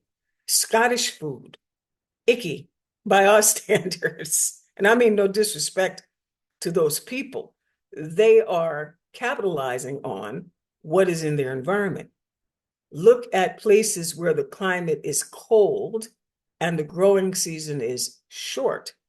That is where you will find much less diversity in terms of the food that is eaten and a much higher dependence on starch foods, and also, depending on how far north you go, dependent on mostly protein, meat. I'm thinking of the Alaskans. I'm thinking of the people that live way, way, way in the frigid north that have to depend on animals because the growing season is so short, or sometimes there's no growing season, depending how far north you go, for 6 months out of the year. So we who are descendants of people from tropical countries, I'm thinking Africa or the Caribbean, but most of us were brought to the Americas from Africa. And this is where we have access to a much wider variety of vegetation, lush vegetation. And hence, the food choices we make are much more varied. But here in America, where many of us were brought against our will, we had to eat what was given to us. And our diet now, we who are descended of slaves and sharecroppers and even immigrants from Eastern Europe, etc., the food choices are based upon what you can afford. It is based upon survival, filling the belly, sustaining life, and not necessarily what is best for us. I would have you keep in mind that digestion takes 40% of all the energy that is generated in the human body. That's almost half. That's a lot. So facilitating the process of digestion, in my logic, will facilitate obtaining the energy from the foods and making the process of digestion more efficient and easier. I think that the Chinese, the Japanese, and to a lesser extent, my understanding of the Koreans, but specifically, I'm going to talk about the Chinese and the Japanese. I think they got this down, and I'll show you why I think that later on. We want to talk, as we speak about digestion, we have to define and understand the word enzymes. And we also have to acknowledge one of the principles of the universe, and that is break down, build up. Break down, build up. Construction, destruction. But the breakdown in this case is a positive thing. By Allah's grace and by Allah's design, the plants have done most of the heavy lifting for us. They've taken the sun's energy and they've in their process called photosynthesis, they have taken raw materials that we cannot of our own digest. We cannot make great use of the majority of the minerals in the earth. We just don't have that ability to, like, if you swallow a piece of iron, you're going to be in big trouble. You swallow a piece of zinc or a piece of carbon as it's in its raw form, we're going to be in trouble. However, when we eat plants who by virtue of photosynthesis have taken iron from the earth, have taken calcium from the earth, have taken other minerals from the earth, and in their leaves and in their roots, they have converted it into a form which we can digest. Now you understand the best way that we get our minerals. If you live in a place where vegetation is scarce, even if you live in a quote unquote developed country, but you live in the city where there are such things amazingly as food deserts, where you cannot get fresh produce unless you travel quite a distance, it is very important then to get supplements because you must have it. If you can't get it from your food, then you get it through supplements. And that's exactly what the word is. You supplement your nutrition. So what are enzymes? Enzymes are part of the process of catabolism. So you got olisms, you got three words you want to pay attention to. Catabolism, metabolism, and anabolism, or catabolic, metabolic, anabolic. Breakdown, use, building. Destruction, use, construction. Hope you got that part. So why do we eat? I want you to pay attention to a couple of words. They probably, I know myself, I haven't paid a lot of attention to. And these words are hunger and satiety. Hunger, appetite, and satiety. So what is hunger? We think, I feel a rumbling in my stomach, I'm hungry. Hunger, you should think physiologic. Hunger is driven by low blood sugar. Hunger is driven by such cues as an empty stomach. When the stomach is empty, the stomach begins to contract. And these are cues to us that we're hungry. That's different than appetite. Appetite is the desire to eat. It's the difference between needs, hunger, you must eat something if you can't maintain energy, and wants, which is, I see something or something is suggested to me and I want it. It's not necessarily because we're hungry. Appetites generally speak more to needs. We smell it, we see it, somebody says it to us, we see it, worst of all, we see it on television. If you are a person who watches sports, the ads, or just watches TV, streaming TV, we were watching Frasier, I think I told you once before, and I was appalled that you might get 10 minutes of consistent programming, the thing that you actually turn on the TV to watch, but you get 5 minutes in a row. They'll actually show you the clock counting down. You have to watch the ads. And all of those things are designed to stimulate an appetite in you. So one hack for losing weight, for eating properly, is turn off the television. Watch things that you can control. That's why we're really big YouTube fans in this house. And get YouTube Premium, where you don't have to watch the ads. So remember, keywords thus far: build up, break down, construction, destruction, or if I give you a fancy cocktail words, catabolic, which means breakdown or destruction, metabolism, the usage of the raw materials, and anabolism or anabolic, using those things to build up. So if we accept that eating is driven either by hunger or appetite, then, and you also accept that digestion consumes a great deal of energy, and that's the reason we eat, is for energy. Most of us think we eat just because we're hungry, or we eat because we see what we want. But really, biologically, the purpose of eating is to provide energy. So that being the case, it makes sense to make digestion as efficient as possible so as to preserve as much energy as we can to use for building, to use for defense, to use for maintenance. You make sense?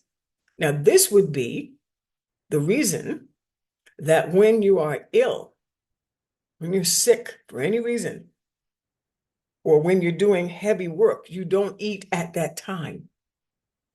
This is why you may have been told, do not swim right after you eat, right? Because the food, the blood, is being diverted, A, away from your brain to your stomach, to your intestines, and B, away from your arms and your legs and other things that aren't considered essential at that time, so that you can digest your food. So if you're fighting an illness, which takes a lot of energy, you should not eat. You should fast so that that energy that would be used for digestion would be best used to fight whatever the invading germ is. This is why smart mothers used to give chicken broth. Chicken broth. Some people say chicken soup, but chicken soup is mostly broth, the real chicken soup, not chicken stew, but chicken broth. This is why intelligent folks, this is also why we give teas, right? Because water is very easily absorbed.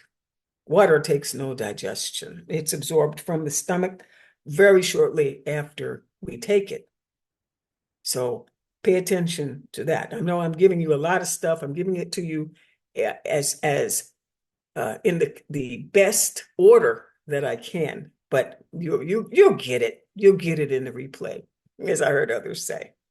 So the idea here is to use as little energy as is needed to digest the foods that we eat. Now remember, whatever foods we eat should be those foods that provide the necessary nutrients for the body to function in the form that is most easily available.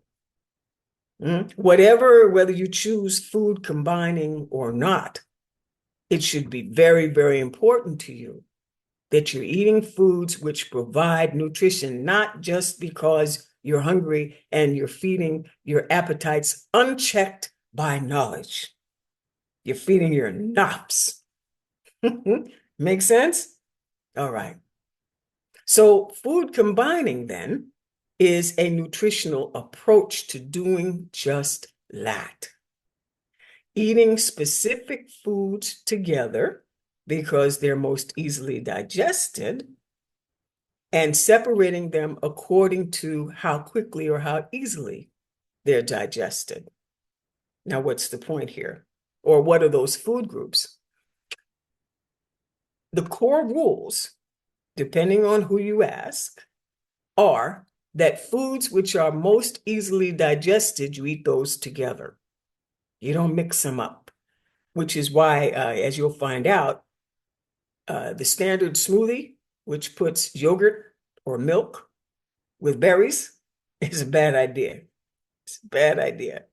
Why? Because of all the foods you can eat, melons would be the first, which is most easily digested of all of them. And the second one would be berries.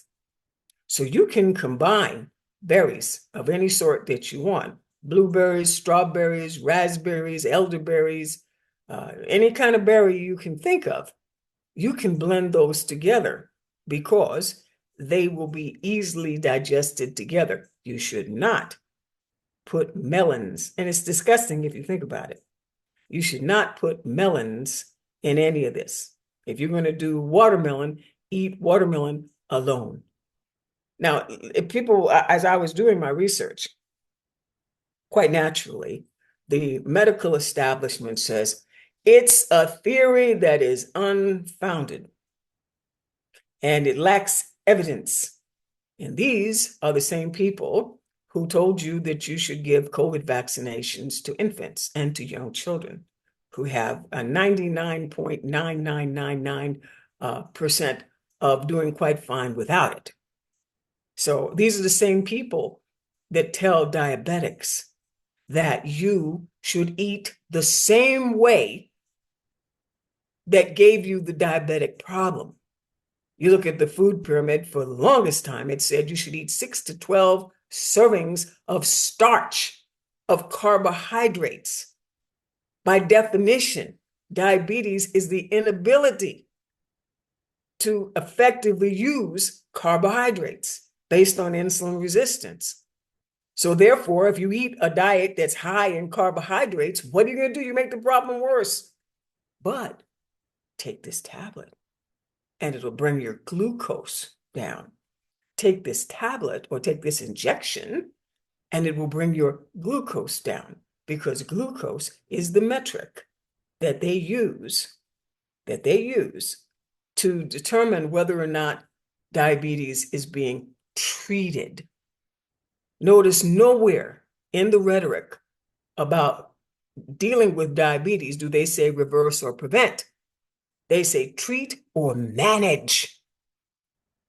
That should infuriate you. It infuriates me.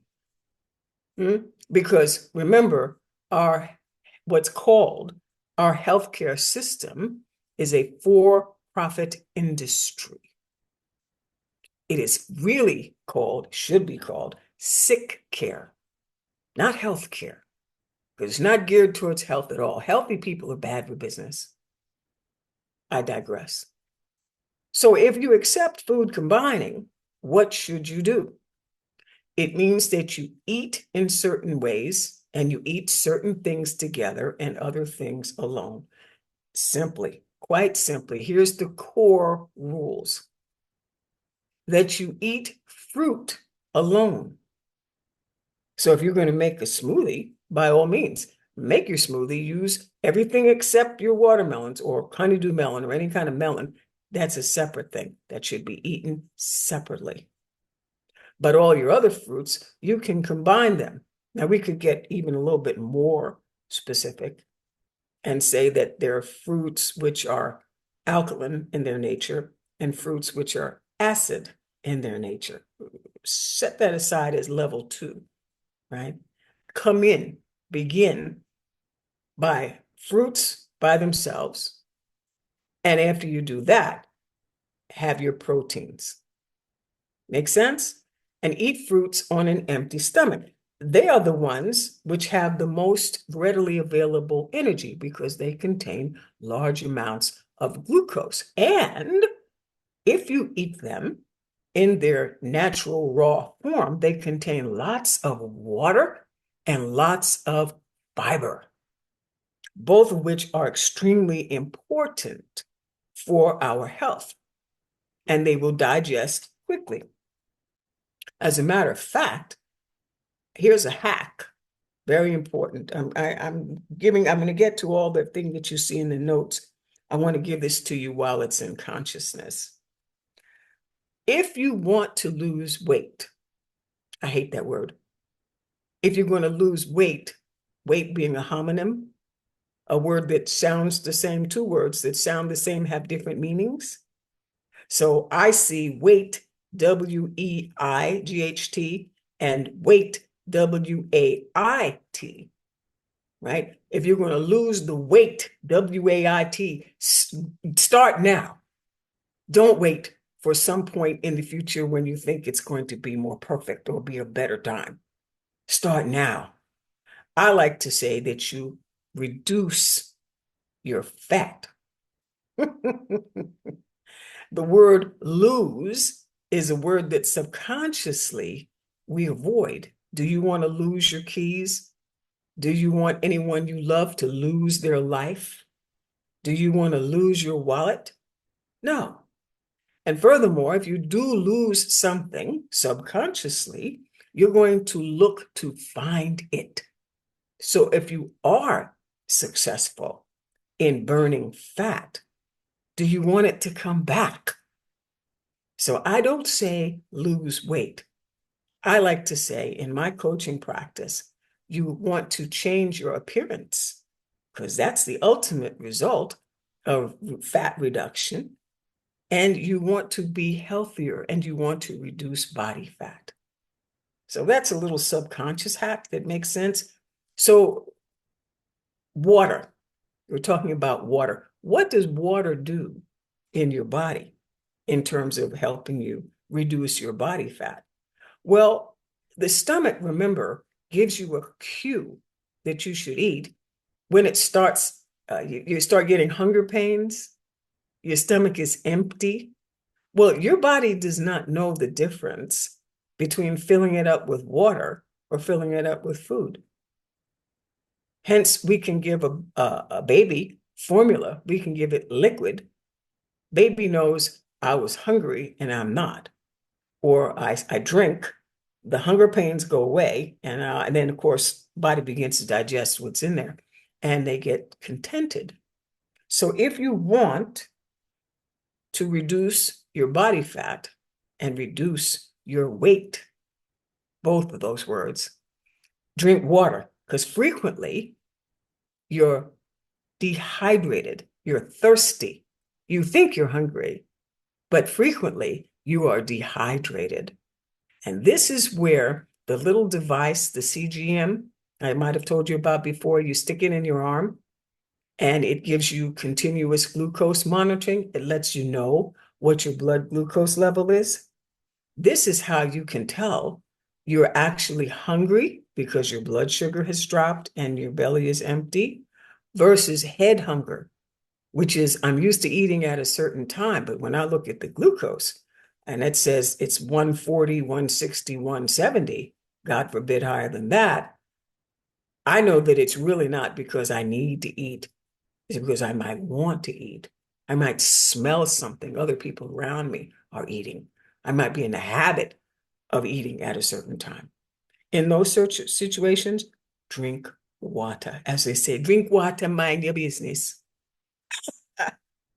Second thing, another weight loss hack, and this is where fruits and vegetables come in very handy. Eat fiber. This is why, generally speaking, when you go to a good restaurant, they give you salads first, and you should do that. They'll give you bread and salads. Turns out those are good combinations. I'll get to that in a second. But you come to the restaurant hungry. It may take them 20 minutes to prepare your food. You'll be happier waiting. You'll have a better opinion of the restaurant if you're eating something that assuages your hunger during that interim. And salads do that because salads are filled with fiber. Fiber has the effect of making you feel full. That's why, and not only that, but fiber help, depending on the kind of fiber that you eat, it delays the emptying of the stomach. So you'll feel fuller longer. Yeah. And it also absorbs water. Hence, they'll ask you when you go to a restaurant, first thing, do you want a beverage? Then they say, while you're waiting for your entree, your protein, etc., eat salad, eat bread.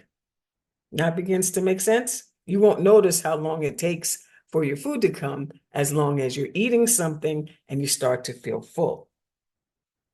Second thing, grapefruit. While we're on the subject of fruits, did you know, this would be the science of aromatherapy, that grapefruit, the smell of grapefruit, seems to reduce the activation of your vagus nerve, which is deeply, primarily result of communication between your gut and your brain.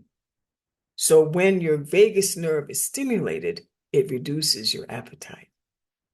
Interesting, huh?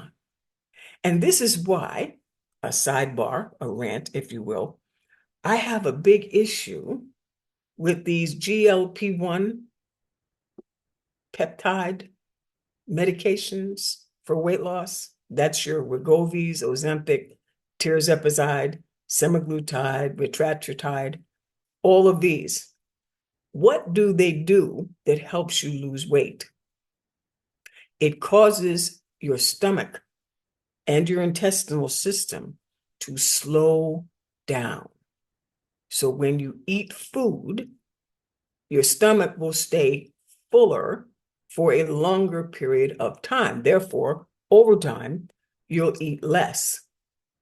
Now, the side effect that's not being spoken of, the very important, sometimes life-threatening side effect of that is that the food, which is normally, remember, your food is being broken down as soon as it gets into your mouth. The process of digestion begins in your mouth, in your saliva. So if food gets down to your stomach, I want you to imagine this. It's kind of disgusting, but I'm going to tell you anyway. Imagine that you have a blender and you take what most people eat for breakfast. This Easter Sunday, let's say people had a big breakfast. They might have eggs, which are generally fried or scrambled in some kind of oil, frequently butter, some cases lard. That's a protein. So you got protein and fat. Some kind of carb. It could be biscuits. It could be toast of a couple of different forms. And with that, there's going to be butter or margarine, could be jam.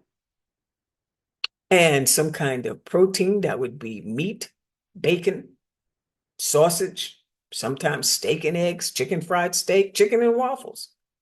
All of that goes into the blender. How about we now add coffee, which has all the constituents of coffee and sugar and cream.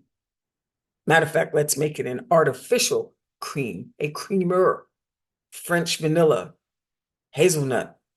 Or if you went to IHOP, some concoction, or you went to Starbucks, some ghastly concoction that's got whipped cream on it.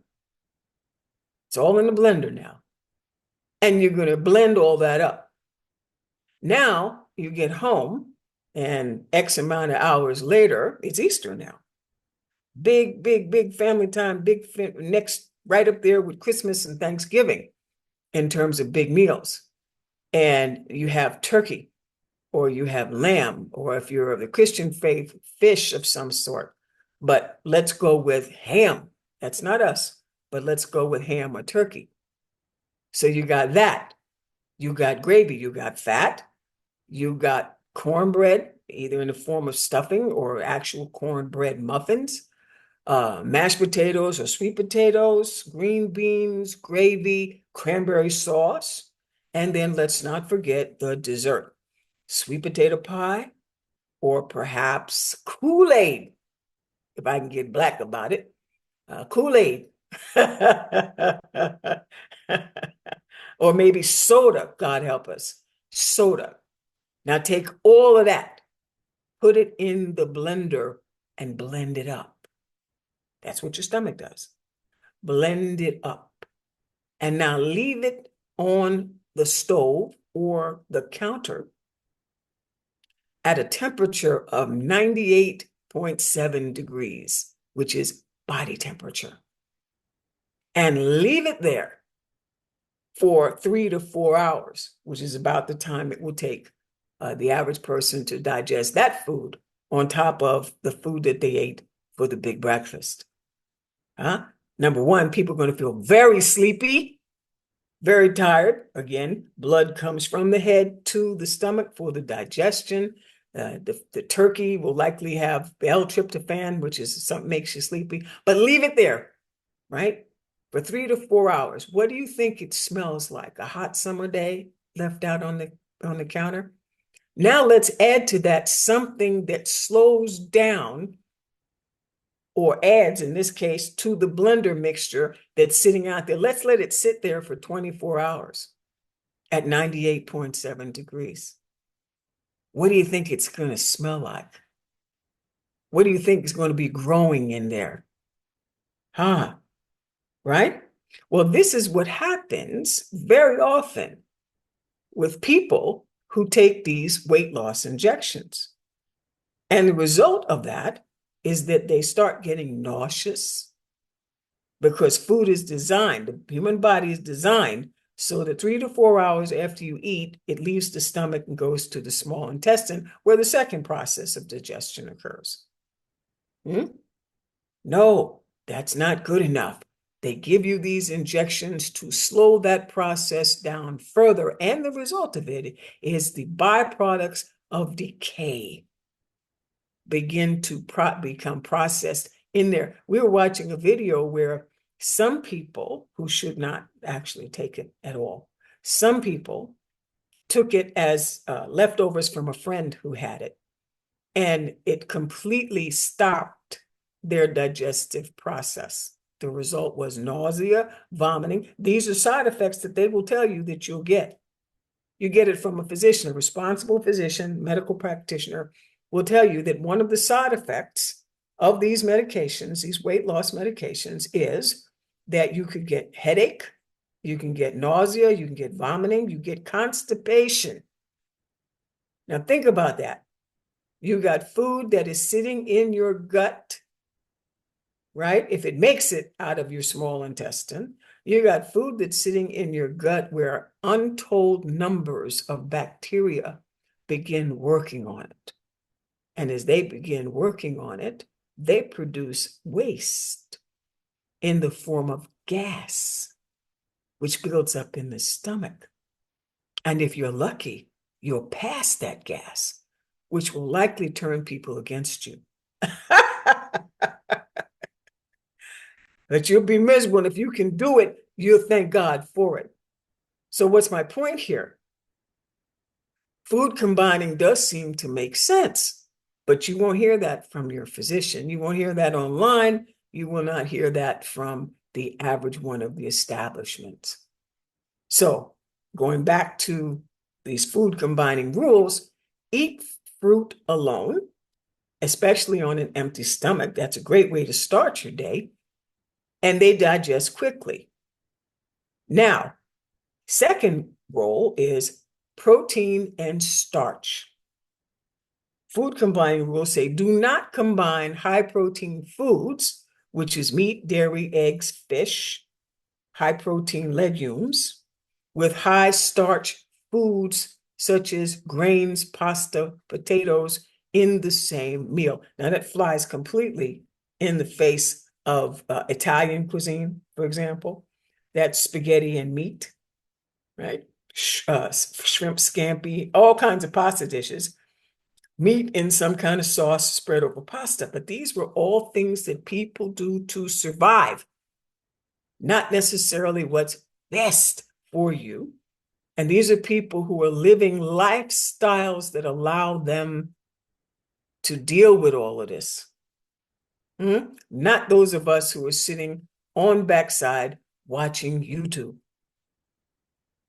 Make sense? So you separate your proteins and your starch. Now, you know who's got this down to an art? The Chinese people.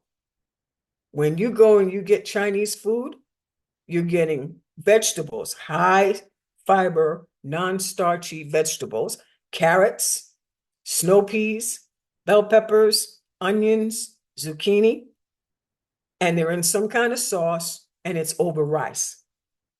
And when you get your protein, whether it's fish, shrimp or chicken or beef, right?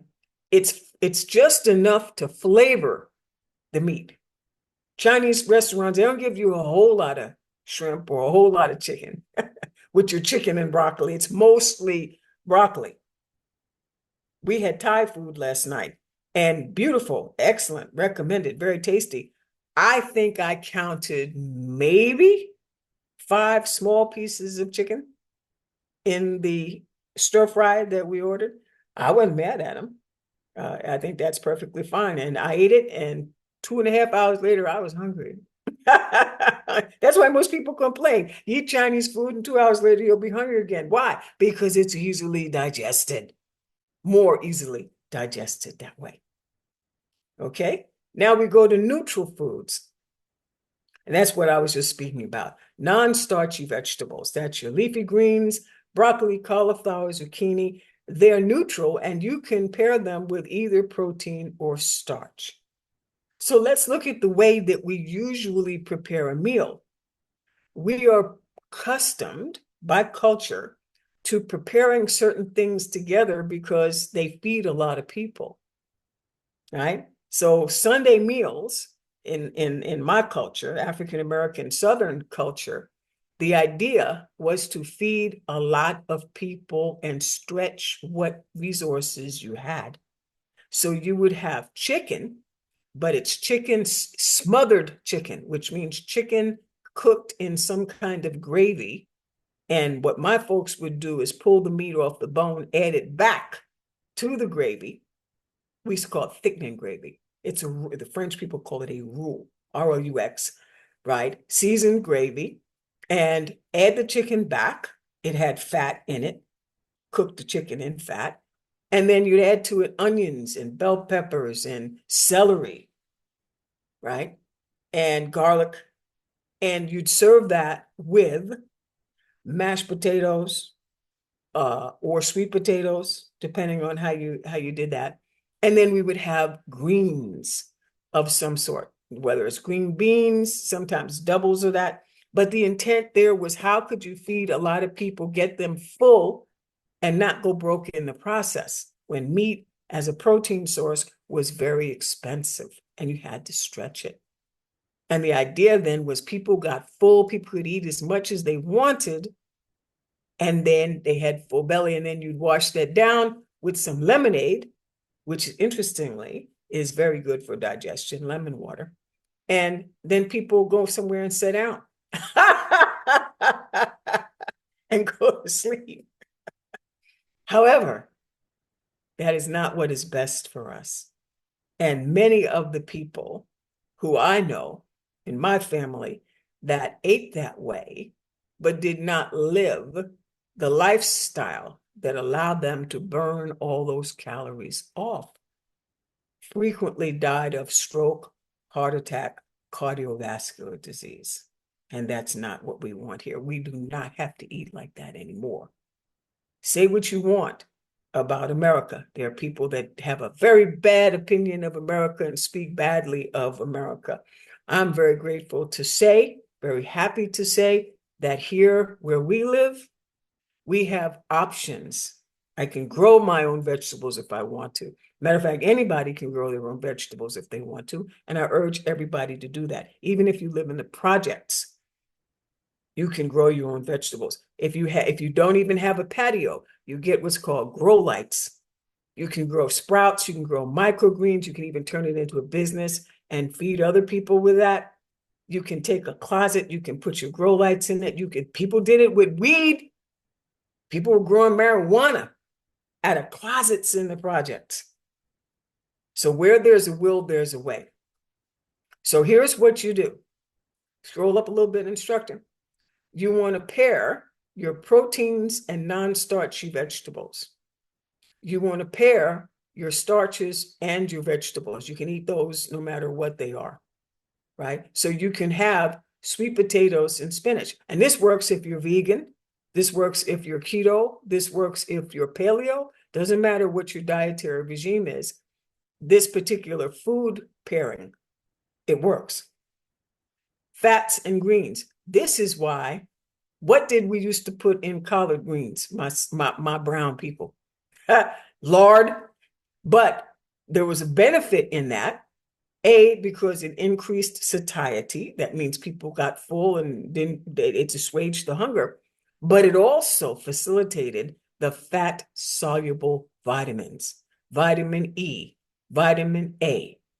Yes, we didn't know that at the time, but it turned out to be the best thing for us. Same thing with sweet potatoes. We would eat sweet potatoes and we would have collard, your standard Sunday meal. Matter of fact, it's what I'm making today. Baked chicken, greens, and sweet potatoes. That's what we're doing. You see what I'm saying? And then the other part is fats and greens, of course. And then wait 3 to 4 hours between the different types of meals to ensure complete digestion of the meal that went before it. That works out really well, especially if you wake up early in the day. It also works well if you're in a profession where you get 4 hours in between meals that you have to eat during those 4 hours. You get a half hour to eat as a nurse or a medical practitioner. You get a half an hour to eat, and you got to make that last for 4 hours until you get your next break. Rough stuff, but real. Now, again, here we go. Scroll up a little bit, instructor. When you ask the white coats, which represent the medical, pharmaceutical, industrial complex, they're going to tell you that this is not founded by science. These are the same people that make, what do they call these different kinds of things they give you for heartburn, for indigestion, the same people that give you these weight loss drugs. The idea that mixing different foods might slow up digestion and cause food to ferment or putrefy in the gut. Just ask anyone who's been constipated. How does it smell when you actually do get to go to the bathroom? Or if you pass gas? Does it smell like something fresh, or does it smell like something that's rotting? High sulfur content. Heavy molecules. I've been a nurse for many years. I've dealt with that. I'm telling you what I know. How do you, when you have an infant who is breastfed, exclusively breastfed, their stool doesn't really have a smell at all. But wait until 4 to 6 months, and then you give them solid food. The odor changes. And by the time they're 1 year old, 3, 4 years old, and they're eating grown-up food in smaller amounts, their stool smells just like an adult stool. Awful. And it's a drag. It's a huge drag when you got to change it. Ask any nurse how she feels of dealing with an incontinent adult. An adult who can't use the bathroom, we have to change their diapers. It's just disgusting. But we do it, right? So that digestive traffic jam, and they say that it's a theory and it doesn't really matter, I say, fie on you. I say, SHIT to you, because you've never dealt with it. The enzyme theory, the belief that different foods require different enzymes, environments, acidic versus alkaline, and that when you put the two together, they cancel each other out and thereby slow down digestion. Well, no intelligent person is going to argue with you that starch requires enzymes that are alkaline. That's provable. Nobody's going to argue with you that foods that are protein require enzymes that are acidic in nature. No intelligent person's going to argue with you. That's provable. So if, for example, you in chemistry, and I'm no chemist, but if you mix an acid with a base, they're going to cancel each other out. Here's your experiment. Take baking soda, alkaline, and then mix it or add to it vinegar, acid. What's going to happen? You're going to see a bunch of bubbles and a bunch of foaming, and eventually the reaction will stop. And that's what happens when you put acids and alkalines together. So why would you think in the body that it's anything different? Interesting, isn't it? And then, of course, they say the lack of evidence.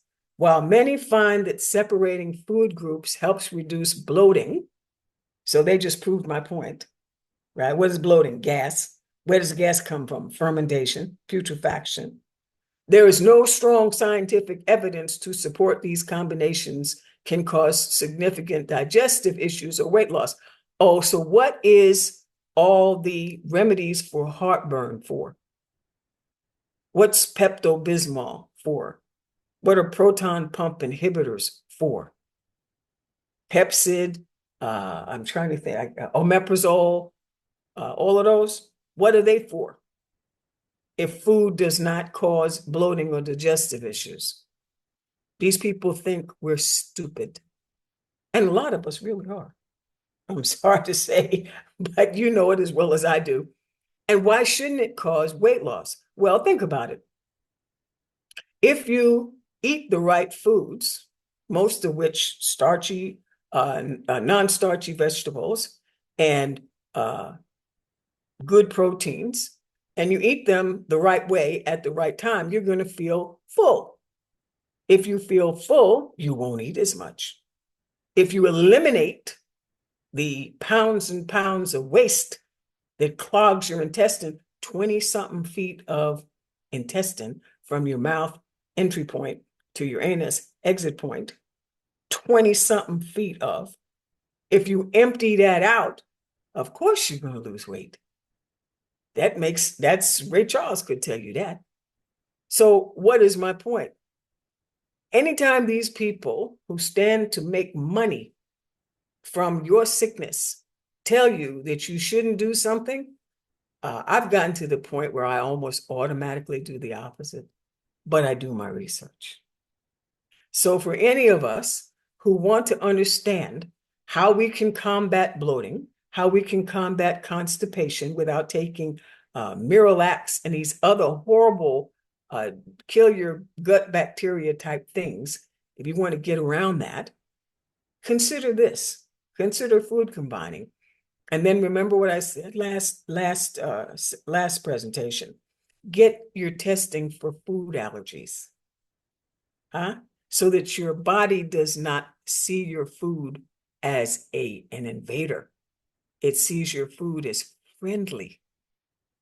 And your body welcomes your food and uses its resources to use your food instead of fight your food. So that is what I have for you today as I get ready to make a meal, which some would say flies right in the face of what I just told you. But I'm Black. I claim negritude. I claim Blackness. We don't do it all the time. But today is just one of those days when family's coming over and we're going to eat the gospel bird, and I'm going to make real food, no ultra processed food, but real food. And we're going to have us a good time. So I wish you all that same good time. I wish you all a full belly. I wish you all good digestion. And above all, I wish you peace, joy, and happiness because you deserve it. That's it. I'm passing the talking stick to Sister Nawa. And Thank you I'll take some so much, questions if you want. Rima. We always enjoy your presentations. They're just so, believe it or not, as serious as it is, it's really fun to listen to as well because you make great analogies. And then when you put it, you with your analogies, you really put all of it into perspective. And even if you have a knowledge of this, it's still like, come on, it's something I'm not doing right. That's why I'm like, I'm done. I'm not listening to Karima anymore. Because now I'm gonna be scared to eat. No, it's a joke. That's a joke. But I really liked something. I wanted to make a comment. I loved I like that you made that biological analogy about a principle of the universe, which is construction and reconstruction, to build and to break down. I really like that. And now I can't forget that process that happens within the body, which is metabolic. Um, Anabolic is last, but in between, catabolic, metabolic, then anabolic. And I like that breakdown. I took a special note of that one, and I would love to reference that. Actually, in a whole different industry than this, but I don't know, just that one really stuck to me. And then also about understanding the mixing acidic foods with alkaline, and then that reaction that's similar to baking soda and apple cider vinegar happening in your belly. So I like that. I have a question. Can I do, okay, and it makes sense now because I eat a lot of Asian cuisines, which include Indian foods. And something that I picked up and learned how to do is lentil soup from how they make it. And obviously it's like curry filled and all that.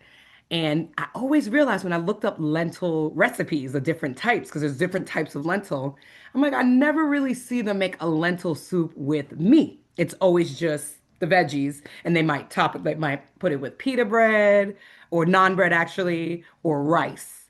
So I've never seen it with meat.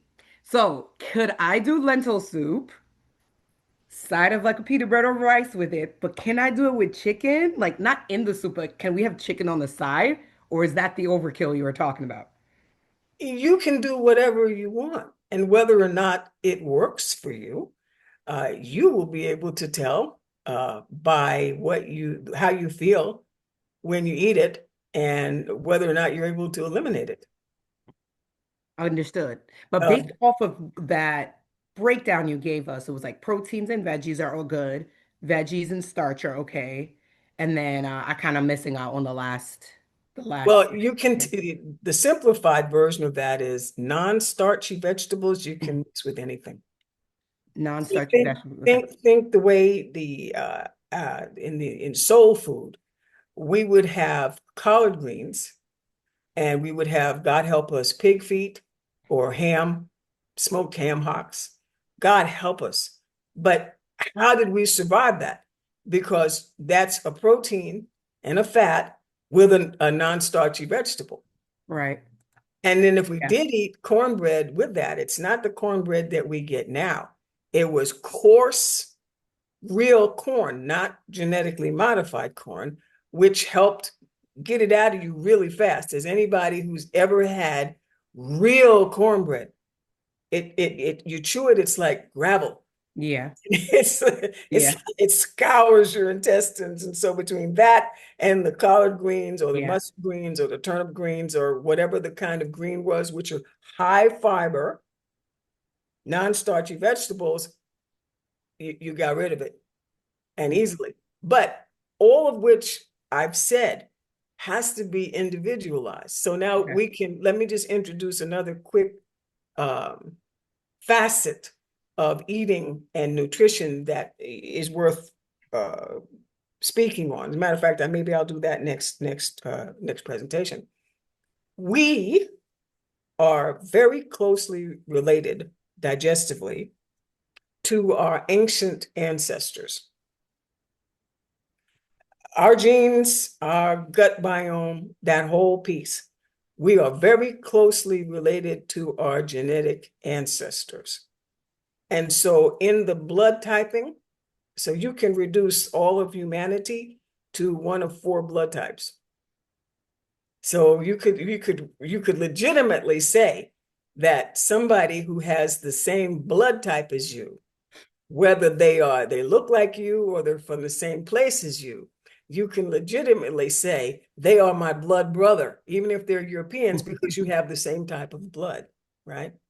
So that means it's somewhere back there we had the same ancestors, right? Things are modified as miscegenation and mixing of tribes has occurred. I said that to say that you are more able to eat what your ancestors ate than based on your culture. So point made, whether or not you can digest lentils and whether or not lentils plus some kind of starch, whether it's rice or pita bread or naan or whatever it may be, plus meat depends on, and it's not skin color. It really isn't skin color, because there are Indian people that are darker than you and way darker than me. People from southern India are blue-black. And these people eat stuff, their cuisine is fiery hot. Fiery hot. I could not eat it, even though I'm brown. There is African cuisine, right? People look just like me, same skin color, but I could not eat their food, partly because I got a lot of European in me. And a lot of European in me didn't eat no spices. Bland food. I do very well with potatoes. So I'm saying to you, individualism prevails. Be guided by the principles, but you will know whether or not it works for you, meaning you can digest it, You don't get bloating, you don't get constipation, you can eliminate well after you try it. Me, if I make lentils, I don't like the brown lentils or the red lentils, but I do like the yellow ones. It's called dal, Daal. Yep. And dal is essentially yellow split peas. And when they make that the way the Indians do with ghee and certain spices. Now really getting into some specifics, foods can be made more or less digestible based upon the spices that you add to them. And the people in India who practice Ayurveda, they understand that very well. They've got a system called your doshas, right? And they also have, as the Chinese do, this is why I say it's just recently that I'm beginning to associate India with Asia. I always thought it was like completely separate because the people look so very different.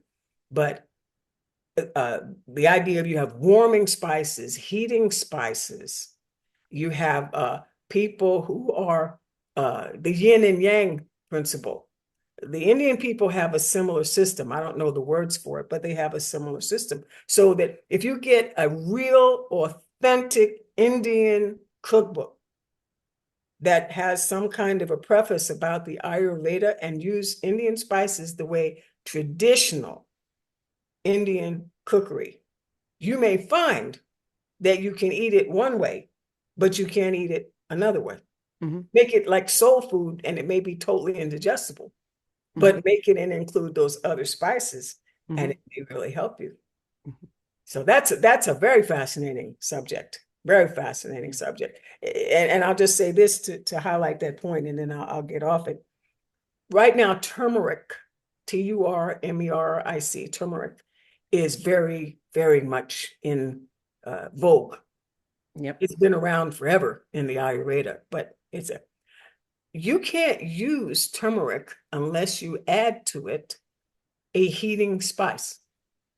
So in traditional Indian cooking, they will take ghee, which is clarified butter. Think of butter with the milk solids taken out of it. And they will take the ghee and then they will take some kind of a heating spice. It could be ginger. It could be chilies, peppers, which I despise, but chili peppers.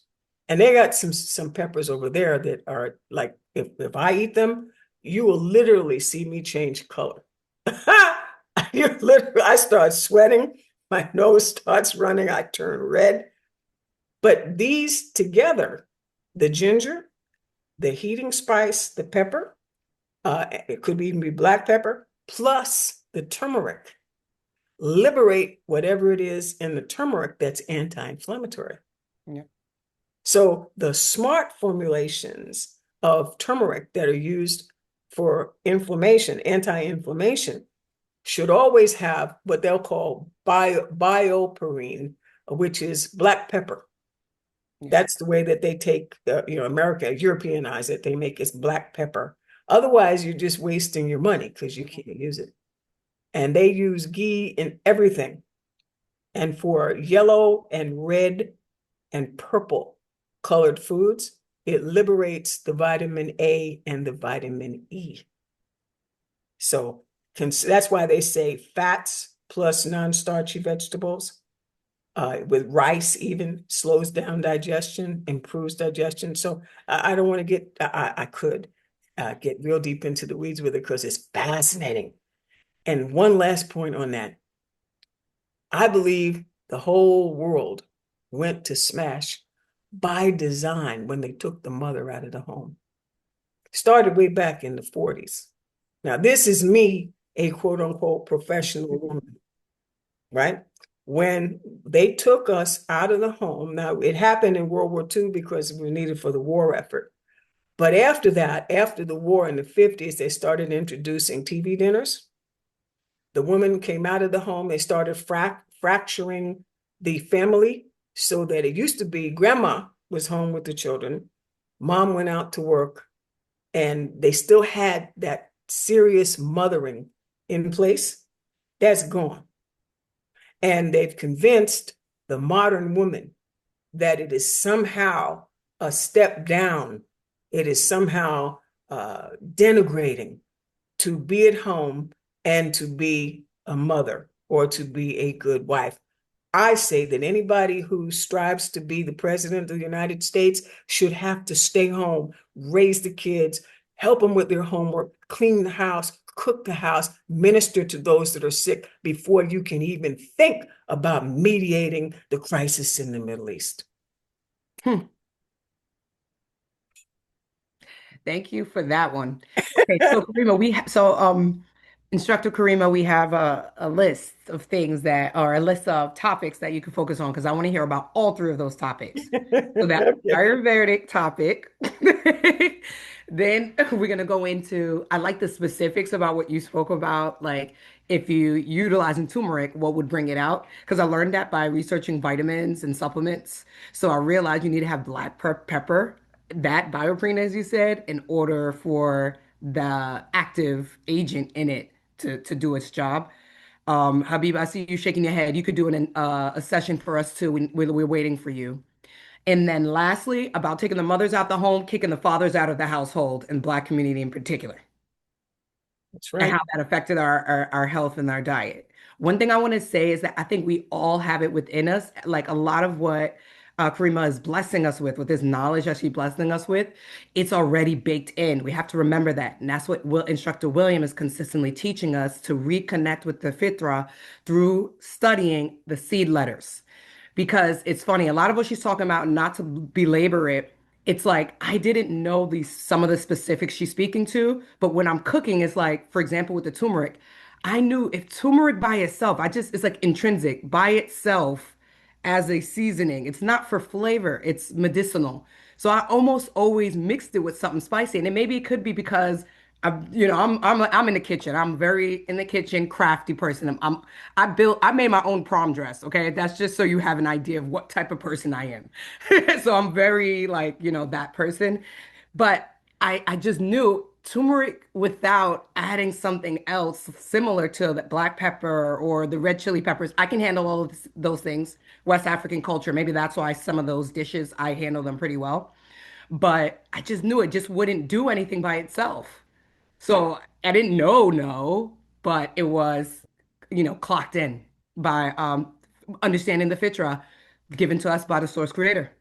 So really just continuing to tap in. So studying those modules and cooking, if you're cooking, doing things fresh from scratch, you're going to start to understand chemistry and you will understand biology. And that's the natural part of it that we missed out on because everything is so easy to just go buy it and nobody wants to take that extra time. And then when you're taking the extra time to do it, eventually it becomes second nature and it doesn't feel like, oh my God, I got to make a loaf of bread by myself. Like it's natural. I just get up and make a loaf of bread. Later, I'm going to make something else fresh. Like it doesn't take much energy and time. So we just need to try to get back into it. Instructor William keeps teaching us to plant our own food and just start planting, even if it's a flower. Start there because that's what it was for me. I started with flowers and greens or not greens like foods to eat, but like leafy type green plants. And that started it for me. So food is next. I tried food once. I've done mint and a few herbs.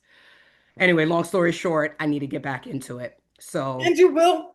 yeah. Everything in its right time. I have a book that with Elijah Grace, I'll write it before he calls me. It's called Your Home Hospital and Your Kitchen Clinic.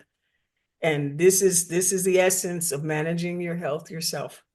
It's all there and it takes us back the way we need to be. So I salute you. I 100% salute you and everybody else that want, not to say it's easy, because it isn't. It's simple, but it's not easy. Not easy. Definitely. Thank you so much. We know you got to get to the kitchen. We always appreciate you giving us your time, and I cannot wait for next session's presentation. I wonder which one you're going to choose of the three, hopefully. All right. Well, listen, all of you reach me, truehumanhealing@gmail.com. Send me your wish list. And if there are any among you who have diabetes or who have high blood pressure or who have Pre-diabetes, obesity, the other stuff that usually plagues people, young people like us, please let me know. Email me. If there's enough interest, I'll definitely teach a course on that, because we're at a point now. I'll close with this. We're at a point where, with proper nutrition and knowledge and understanding of proper nutrition, diseases and sicknesses can be reversed. There's no trauma is different, accidents different, but chronic disease does not have, it's not inevitable. It's not a natural part of aging. Anybody tells you that it's this is just what happens when you get old. Your doctors and stuff will tell you that. That's wrong. When you have the understanding and the knowledge, sickness is not inevitable and suffering becomes a choice. True human healing at gmail.com. True human healing at gmail.com. And this is Karima Medina Bilal out. Thank you so much. Thank you. Shukran. So we're going to pass the talking stick over to Instructor William, and he's going to pass it over to Instructor Bilal shortly after. All I can say is wow. That was, it was so perfect in terms of just the flow. Here we are talking about and leading up to the main meal for today, and Karima just tops it off like that. I mean, wow, how much more perfect could it be? Because it's about knowledge. The fitra, while it seems so basic and fundamental and accessible, and it is, but it's more like Dr. George Washington Carver. He appreciated it, but he didn't take it for granted. I mean, he took it to levels, deep, deep levels of exploration. And as a result, he was able to come up with all kind of benefits in those plants for the whole humanity. Because he didn't just take it for granted. And so the things that Karima just shared with us, I mean, if you can just look into the layers of it, and appreciate it, and then and extract out of that all the benefits and what she just shared. I mean, like, wow, we're at the what would you call it? At the front door, you have this threshold, man. And in order to get into the house, you got to cross the threshold. And that's where we are right now in terms of this new world that Allah is ushering in through us. So see yourself as a part of that. And the instructor wanted to make sure that we all are aware of the fact that we have a couple of new people that's been identified in the master instructors category. Of course, he gave us a whole list, so I'll include myself in that. Imam Adib, of course, Abdullah, of course, Nawa Coleman, our new master instructor, Bayina Hamid, and Muhammad Abdullah.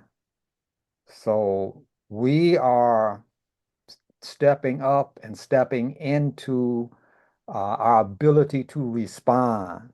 They call it what? Responsibility. So it takes knowledge and it takes balance. If you want to study the fitra, those are two things you're going to see that the fitra is always teaching you. So it's always yielding information, always yielding knowledge to us. Again, Dr. George Washington Carver is one prime example of that. But at the same time, it's constantly balancing us so that we can get into that cosmic level of awareness and activity. So with that, I think the table's pretty much prepared for our main meal. And it looks like my beloved brother and cohort and compadre is ready to take this ball, this walking stick, and do what he does best. Absolutely. And thank you for the invitation. This is exciting for me. And thank you for announcing those new master instructors. A couple of them didn't realize they would be promoted today. But after thinking about their presentations in the past and the presentation that Muhammad Abdullah made today, there's no way I could hang up from this call and not let him and Nawa know that they are also to be considered master instructors. And that is all based on their presentations and their research. They don't take research for granted. Adib Abdullah, he's researching every day, 2 and 3 times a day, sending me his findings. So these are people that we need to pay attention to. These are people who are not necessarily doing more than the average person. The average one of you is studying, but you're not making your presentations known to us. And that's what we want more of. Okay, that's really the way that goes. That's what we want more of, for you to make it known to us. If George Washington Carver had never mentioned anything to anybody about those peanuts, we wouldn't know about him in today's history lessons. Not that he wouldn't have been great, but he would have been locally great instead of universally recognized. So remember that. So with that said, let me find my notes. And we're going, you know what we're getting ready to do. What are we getting ready to do? Somebody tell me. What kind of party is this? Get this linguistic party started. There you go. There you go. All right. 2026. I, of course, am your international instructor, Benjamin Bilal, and I'm going to be bringing some information to you today to show you somewhat of how Allah works, because I didn't share my notes with Karima. She didn't share hers with me. But believe it or not, we're both kind of talking on a similar topic. You might not know it from the title of my presentation, which is I'm going to be explaining to you what Jennah is. I'm going to be explaining to you what a zawj is in a way that I'm pretty sure you've never heard before, and it's going to have some striking correlations with the important information that they have also left with you on today. So I think that's special. That's my way of knowing that Allah is with us when He allows our information to become aligned, when He allows the information to become stratified so that we can feed off of each other's wisdom and understanding, which is all from Allah. None of it is truly from us. So we're thankful always to Allah.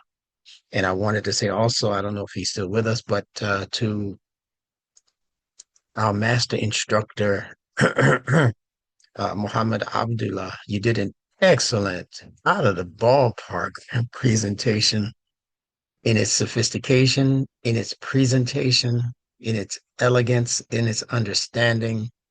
You just unfolded something that I didn't realize was even in you at the level that I witnessed it today. So kudos to you. And continued congratulations to all those who step up to the plate, who have stepped up to the plate. And I hope you are realizing by now what this course is going to be 6 months to a year from now in terms of the presentations.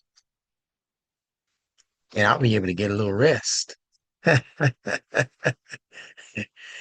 Yeah, because of the information that you're providing people. Salam So we're going alaikum. to Alaikum salam, sir. You deserve it, man. We deserve it. We're Well, doing better.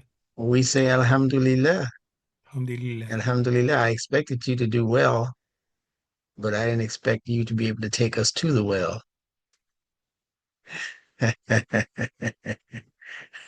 Some of you caught that. But the well water, that's where the medicine is actually. That water, yeah, it's purified water. And it's making us all well. It means that we're getting better as the days go by. It's our personal Zamzam when we come to this class and drink. So let us get started. Yeah, I'm going to begin with the Quran, with Allah's name, the merciful benefactor, the merciful redeemer. And this is Surah 2, Ayah 35, where Allah says, we said, O Adam, dwell thou and thy wife in the garden and eat of the bountiful things therein, as where and when you will. But approach not this tree, or ye run into harm and transgression. End quote. So I believe that if you've been paying attention to today's presentations, you know that this ayat is speaking to some issues that I know Karima addressed in terms of eating and health and the things that keep us well formed and well informed in this case. So I want you to just concentrate on that fact for a moment as we continue. When the Quran is speaking to Adam, I want you to get out of your mind that he's speaking to an individual 7,000 years ago or 20,000 years ago. I want you to be able to take the literal person that you think it's talking to out of your mind. Divorce yourself from that concept, at least momentarily. Go back to it when I'm finished. But for now, I want you to separate out this literal historical figure called Adam and replace it with some of the concepts that I'm about to introduce to you, because the concepts that I'm going to introduce to you are better for your brain's thinking ability. It's better to facilitate the flow of information that will be coming into your intellect as you continue to listen to this presentation. So once again, when the Quran is speaking to Adam, the guidance, and that's the guidance that Allah is providing, is directed towards the human intellect. Adam, in this case, represents the human intellect. And what does the intellect do? It divides information into sections so that the person can know better how to make intelligent choices. Intellect means internal election. That's what the word means when you look at it. Internal, that which is happening inside of you. Election, the choices that you are making inside. So the guidance, that's where it's directed to. It's directed towards the human intellect and is speaking directly to those among mankind who are conscious of their obligation to a source creator. So when it says Adam, it's not talking to everybody that you call a human. That's the first surprise, isn't it? We think that when we read the name Adam, it's talking about the father, the progenitor of all these people that we're calling human beings. When no, Adam in the Quran is not every human being. Adam in the Quran is a particular level of growth and development that human beings come into. Why do they come into them? Because they are conscious of their obligation to a source creator. Many people are not. Many people don't believe in a source creator. Many people are not conscious enough to monitor their behavior based on a belief in a. Some say they believe, but they still do things that if they knew for sure that their creator was looking at them, they wouldn't do those things. So they defeat their own logic by telling you that they are a believer when in fact their belief is surface level. And it's not reaching them in an appreciable degree to be able to correct their mistakes in a way that evolves their life form further up the scale of excellence. So they remain mundane. The vocative ya at the beginning of this ayat signifies the awakening of the human intellect through the use of Allah's ayat or instruction or instructing signs.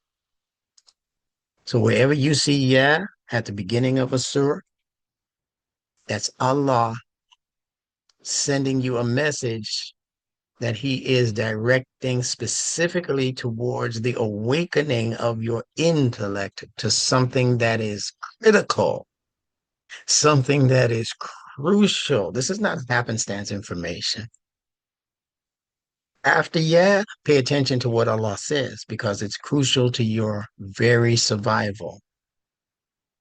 It's called a vocative. Whenever you hear yeah, it's like black folk in the hood saying, yo, yo, he's trying to tell you something important. Don't step out in the street. There's a car coming that you're not aware of. Or go get your child. He's running out in the street and there's a truck. Yeah. So that yo is reserved for hold up or something exciting that needs to be told to you. Yo, yo, yo, yo. You didn't hear this? Listen, listen. That's what they're saying. They're saying, listen. Yeah. Happens to be the last letter in the series of letters in the Arabic alphabet, which runs from Aleph to Ya. That means, listen, after I tell you this, there's nothing else to say. So after I give you this alphabet, there's no other alphabet coming after this. You got everything you need to put the whole sentence together for yourself. So it's speaking once again to the awakening of the human intellect through the use of Allah's ayat. Yeah is used in order to call something important to someone's attention. And I think I just described that for you adequately. The word Adam, here's where we get into the corresponding logic of what Karima was saying with what I'm saying. The word Adam, and I would venture to say that most Muslims who read the Quran and hear the term Adam have never looked up the word Adam in a good dictionary or corresponding lexicon or anything like that. So they don't know that Adam has this connection also that I'm about to explain to you. The word Adam is related to seasoning. How about that? Or the mixing ingredients or colors, the mixing of ingredients or colors until they become agreeable with each other. Yeah. You chefs in the house, you cooks, you know this. You have a list of ingredients that you're about to put into a meal that you plan on making, but you want those ingredients to be consistent with each other. You want it so that they don't contradict or contraindicate any of the other ingredients. And Karima gave you a breakdown of that. When you take this and take that, you're going to have an upset stomach. You're going to get a headache. You're going to have other internal problems that you didn't reckon to have. So you got to be careful what you're putting in your mouth. You got to be careful what you're putting in your system. And this is what Adam is speaking to also. He's speaking to the mixing of ingredients going into your system. To mix also means to socialize. And the purpose of the socialization on the human level is to become familiar with each other. The English word family is related to the word familiar. You can hear it in its pronunciation. This is the meaning for anas, the Arabic term in the Quran called anas, which they've been translating as the people. But that's really nowhere near what you need to understand about anas, unless you go deeper into the meanings of this word in a very good dictionary or lexicon. And nas, more importantly, means the anxious ones. Most of you did not know that. I don't have to ask you if you knew it. I know that most of you did not know that. It means the anxious ones. Anxiety is the main feeling operating in the human nervous system from day one of our participation in this life. The baby is born anxious. That's the first level of your existence when you come into this side of the life, which, by the way, is not yet a human life per se. Your first life is actually animal life.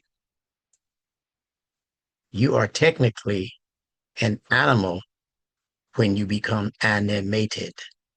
Once leaving the womb of your mother, you leave there essentially in the same manner that the average animal leaves its mother's womb. As humans begin to socialize, worlds of information begin to become available to the intellect. Prior to this exposure, most of our decisions are made based on our emotional disposition. Let's underline that. Most of our decisions are made based on our emotional disposition. The baby comes here, and his decision to eat, his decision to sleep, his decision to play, etc., is actually based in how he or she feels emotionally, not intellectually. There's nothing in the intellect to work with yet. The intellect is out here from the experiences that he comes in contact with that feed him intelligence or intellectual stimuli. Intelligence he already has, but intellectual stimuli is being fed to him once he leaves the mother's womb, and his mind becomes activated by all of this stuff out here. These sounds, these tastes, these touches, these smells, and so forth. And that's the main cause of our anxiety. See, all of this stimuli that's causing the baby comes out of the womb into a world of lights, cameras, and action. He's in the delivery room and he doesn't know who are these people. He didn't even know what his mother looked like until she grabbed him and started nursing him. He got used to that because he didn't have that in the womb. He only had the comfort of the womb. Being that emotions are what we share with the animal kingdom, our growth is merely that which regulates our life form on the level of the beasts of the field. Now, a lot of us don't like to hear the idea that we are beasts and that we are born in the same manner that beasts are born, because we give a negative connotation to being a beast. But beast is not a bad word. It's just a part of your normal growth and development. We are born as baseline animals. That's all a beast is. It's a creature that is operating with his fundamental five senses and sentiments. But that beast is also operating with a deficit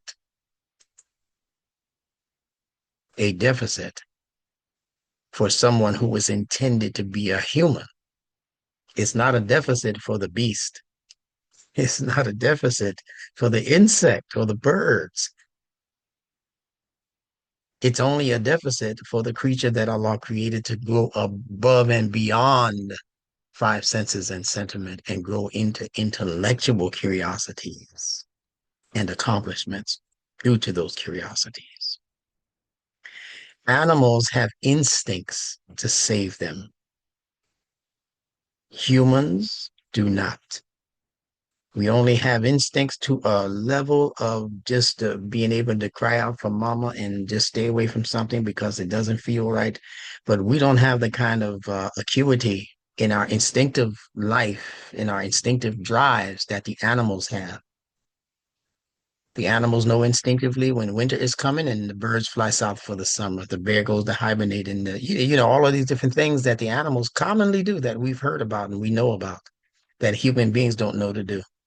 The disaster comes and it just hits the human being and he's wiped out because, his instincts lost their acuity. Instincts lost their shot. We used to know how to do these things back in what they call the primal days or the primitive days of human life when we were running around as tribes. The tribes would get instinctive prompts and say, I think we need to move a little bit further east from here. And before you know it, there's some terrible storm or some other inclement weather situation that they're in the middle of, or that they just narrowly escape. So we used to be instinctive when we were hunting in the forest. We used to know which way to go, where the food was, by just listening, by sometimes picking up a foreign smell. We used to know how to do this, but coming into the city life, we've lost this level of accuracy when it comes to our instinctive prompts. So while we have been advancing intellectually, we have actually been diminishing instinctively.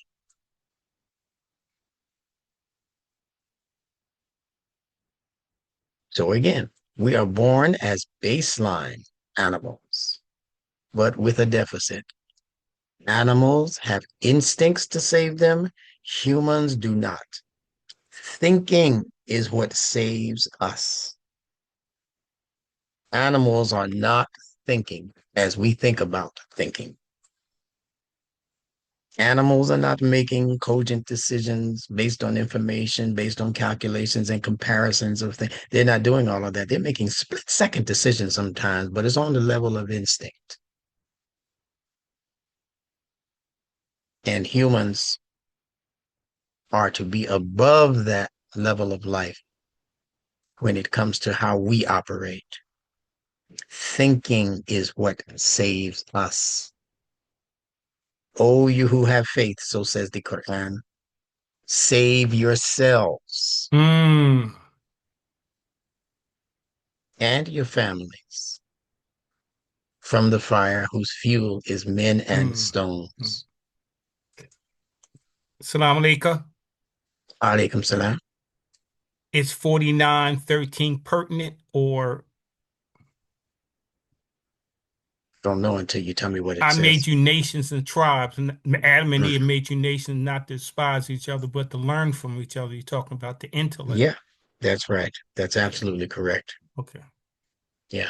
Lita arafu is what the wording says. Lita arafu. And it's from the word Arafah, which all of us should be familiar with. Yeah. If you've been to the Hajj that they've set up, you know that they have something called Mount Arafat. And that day of Arafat is when you wear what you want to wear. You come to the party dressed like you want to dress. You don't have to wear the ihram, the white covering clothing that the men wear. You can come and let people know what your ethnicity is, what your culture is, because I see that's a Nigerian dress you got on. I see that's a European model outfit that you have on. I see that you have an Asian type style, Chinese, see, outfit that you're wearing. So Arafat allows us to know, at least on the surface, something about you. Not everything. I don't know your mental disposition. I don't know how crazy you might be. I don't know if you're a murderer. I don't know what you are, but I do know you're from China. See, so Arafat is speaking to that. So Allah says, "Li ta'arafu." That's the reason He separated us into these nations and tribes, so that we might be curious about each other. Imam Muhammad's interpretation, not just so that we might know each other. Arafat is just one level of knowing that the Quran gives us. We know knowledge is also ilm. See? So there are different levels that we'll be going over in the psychology class. If you're not in that class, I'm going to give you one more week to get your $20 together so you can participate.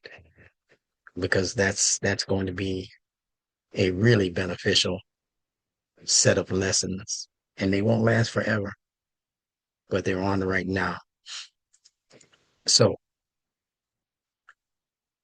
the deficit occurs when we refuse to evolve into the human type from that beast type. That's when the deficit occurs. And it is the human level, the human type, which allows us to become what the Bible speaks of as the crown of creation. The Quran calls this type Khalifa. It's saying basically the same thing. The one who, once he shows up, he's in charge. It is knowledge which does the job of civilizing us, elevating us up from the beastly form. The word civil is related to the Arabic word sabil, which means path where a fountain is also present. I want you to think deeply about these meanings when they're given to you from this point on.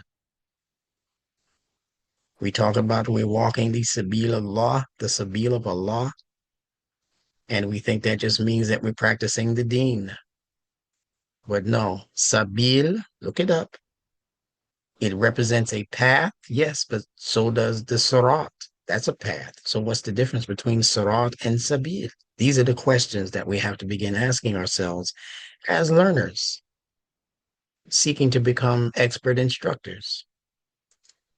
The word civil, that English word, is related to the Arabic word sabil, in so much as the letter V is a labial, as Eddie pointed out to us in his presentation, and the word B can be interchanged with the letter V because both of them are called the labials and you need your lips in order to pronounce them. B, V, the other one is F, I think he mentioned also.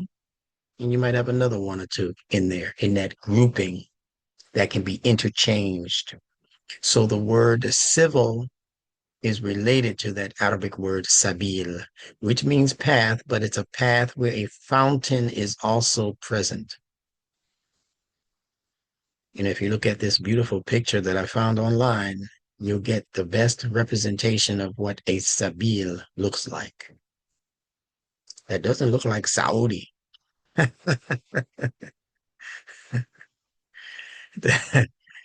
got to do more than sand in order to get the sabil. Huh? Yeah. But it has to be a path or a road that you're walking, that you're traveling, that also gives you access to fountain water. Something that is needed to support the basics of life. The word uskun and all of these words I'm about to give you are in that ayat that we read in the beginning from 230, I think it was 235. Yeah, the second surah, 35th ayat. The word uskun is from the verb sakina, which means to stay calmly in your place. It is described here as dwell. Dwell you and your companion in the garden, etc. But that word for dwell, uskun, from sakina, means to stay, but to stay calmly in your place. You can stay somewhere and be frantic. That's not what Allah is saying. If somebody put you in a prison cell, you're going to stay there, but you're not going to be balanced in your mind or in your emotions. This word here suggests that you are calmly, and you remember calm is really just another word for salam. The C interchanges with the S and the L and the M stay the same. So calm is salam, that level of peace. It is described here as dwell, which suggests a living quarters, which basically means to keep yourselves still. And you remember I gave you the interchangeability between the words still and the Arabic word salat. You see the same consonants in these two words. So salat has to do with being able to still yourself, to keep yourself planted, to keep yourself still. rested, and peaceful in this particular place, and to remain in that state. That's the challenge. It is also a reference to your human nervous system and what accounts for its most productive use. The most productive use of your nervous system is when you can train your nerve to be still, when you can train your emotionalism to not just react all of the time to every little piece of stimuli that stimulates it. And the only way you can do that is by turning on the thinking capacity in the human brain, or in the human mind in this case, and allow that thinking part of you to override that emotional part of you, so that the immediate response is not emotional reaction.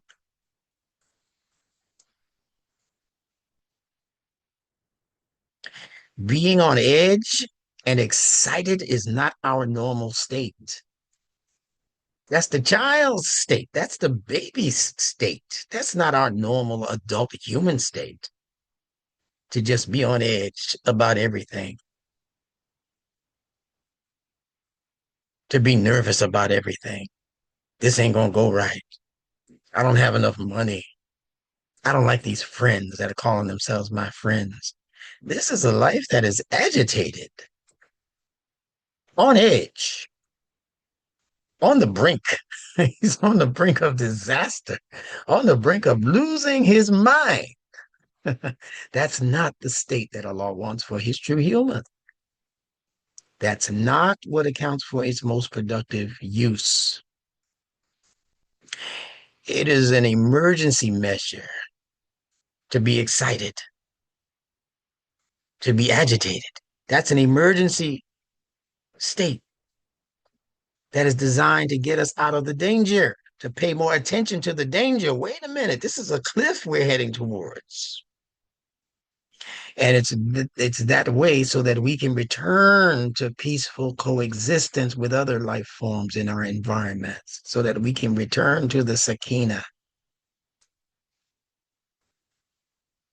Allah is addressing you and your zawj in this ayah. However, the word zawj does not mean physical wife. 99.999% of the Muslim world has gotten this wrong. And it's because our meanings for words in the Quran had been funneled to us and are still funneled to us through the agency of a different language that is not the Arabic language. It's the Farsi and Urdu languages of the ancient Zoroastrians, who the Arabs went over to their land and ganked them for it, took it from them. And the wise response of the Zoroastrians, of those people who had their own religion for thousands of years, which amounted to fire worship and some other things that, we don't do. But they were so angry at the Muslims for taking their religion and making them Muslims, which is what the Muslims did. They forced Islam on those people. So those people said, since we don't have the material might and army to be able to get our religion back and take our land back, what we'll do is plant a trick within our strategy for helping to educate Muslims, especially new Muslims coming into the fold. So we'll pretend to be them. And while we're pretending, because our languages sound so similar, we're going to plant new meanings, differing meanings, sometimes even opposite meanings into our language, so that when they see this in the Quran, they will be thinking it's the Arabic of the Quran, when in fact, it's the Urdu of our culture. And their thoughts will be different thoughts. When we say believer, we'll use the word mu'min. But in the Arabic, there's no such reference to what a believer actually is. What is a believer? So I believe something. I used to believe in Santa Claus if I was a Christian. I used to believe in a whole lot of things. Belief doesn't mean it's real. So why would Allah use as a pinnacle definition, quote unquote, believer? But that's such a weak word. It's a weak word. Weak. And you see what they did in the world when they gave us 7 days a week. 7 daze, days, Aweak. Because when you get weak, you can easily become dazed.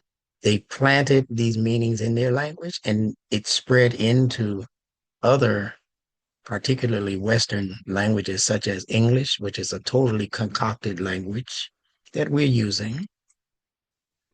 But many of the tricks that you need to know about are in those languages on the subliminal level, a level that you will never become conscious of if somebody doesn't direct you towards the truth of that language.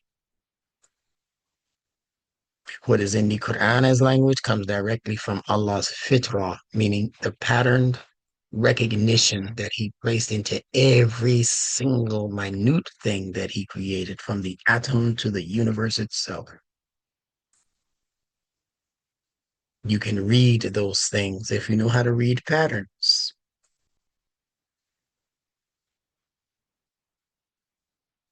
But these other languages, they erased the pattern and substituted Quranic patterns that are found in nature. They're found in the fitrah. They substituted them for patterns that were created by men, by the intellect of men.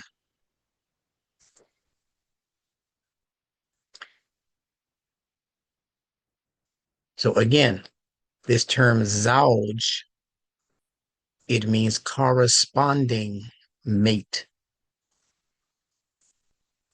In other words, it is speaking to the elements that are necessary for producing life, growth, and prosperity when these elements intermingle. Now, that's not necessarily a physical person as a wife. That can be a group of ideas that you present. If you're presenting a group of ideas at the board meeting and those ideas catch on with the listeners to the point where they want to entertain that idea and see that idea all the way through to its logical conclusion, then you become the mate for that idea and for those people who accept the idea. You, in that instance, are the male, the Adam, if you will. They are, in that sense, the Zawj, the corresponding set of people who accept it and move it on, like the female accepts the sperm from the male and moves that life form on to its ultimate and logical conclusion, a newborn. I know this is making sense to you who have trained yourself to be thinkers.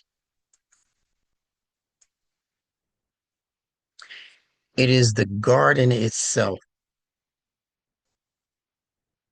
that is being referred to as El Jannah. The garden itself. It doesn't say to dwell in the garden. It says your zawj, the garden. Let me show you just so that you're clear.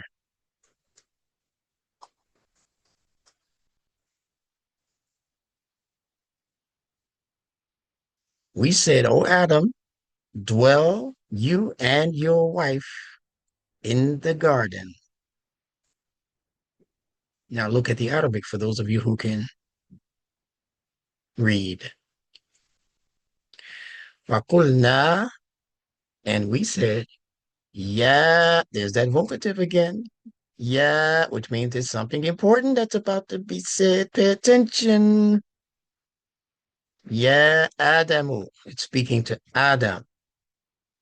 And we told you already that Adam represents the human intellect.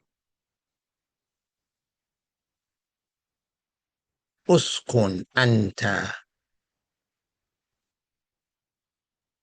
wa zawjuka al jannata. Uskun, remain peaceful. You and wa zawjuka, your mate, your corresponding mate. Who is your corresponding mate? What is your corresponding mate? Al Jannah. So there's no you, thou, and your wife. There's no wa here that indicates this is speaking about this and something else. That's what I mean by the manipulation of the language. It says, dwell you and your wife, not in. There's no fee here in the Jannah. It says you and your wife, the garden. That's just straight from there. Zawjuka al Jannah. Understood? I know you do. Let's get back to our turning point.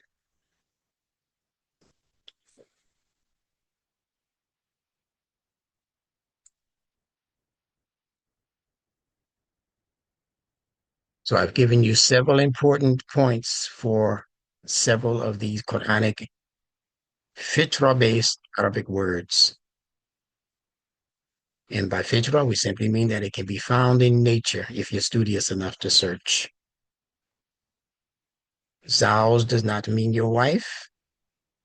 It means your corresponding mate, whatever that is, because it's not just one thing. That's what makes the Quran so grand.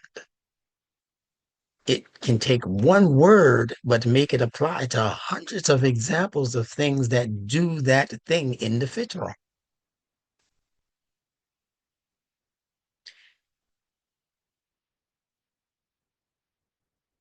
So it does not say to dwell in the garden. It says your zawj, the garden.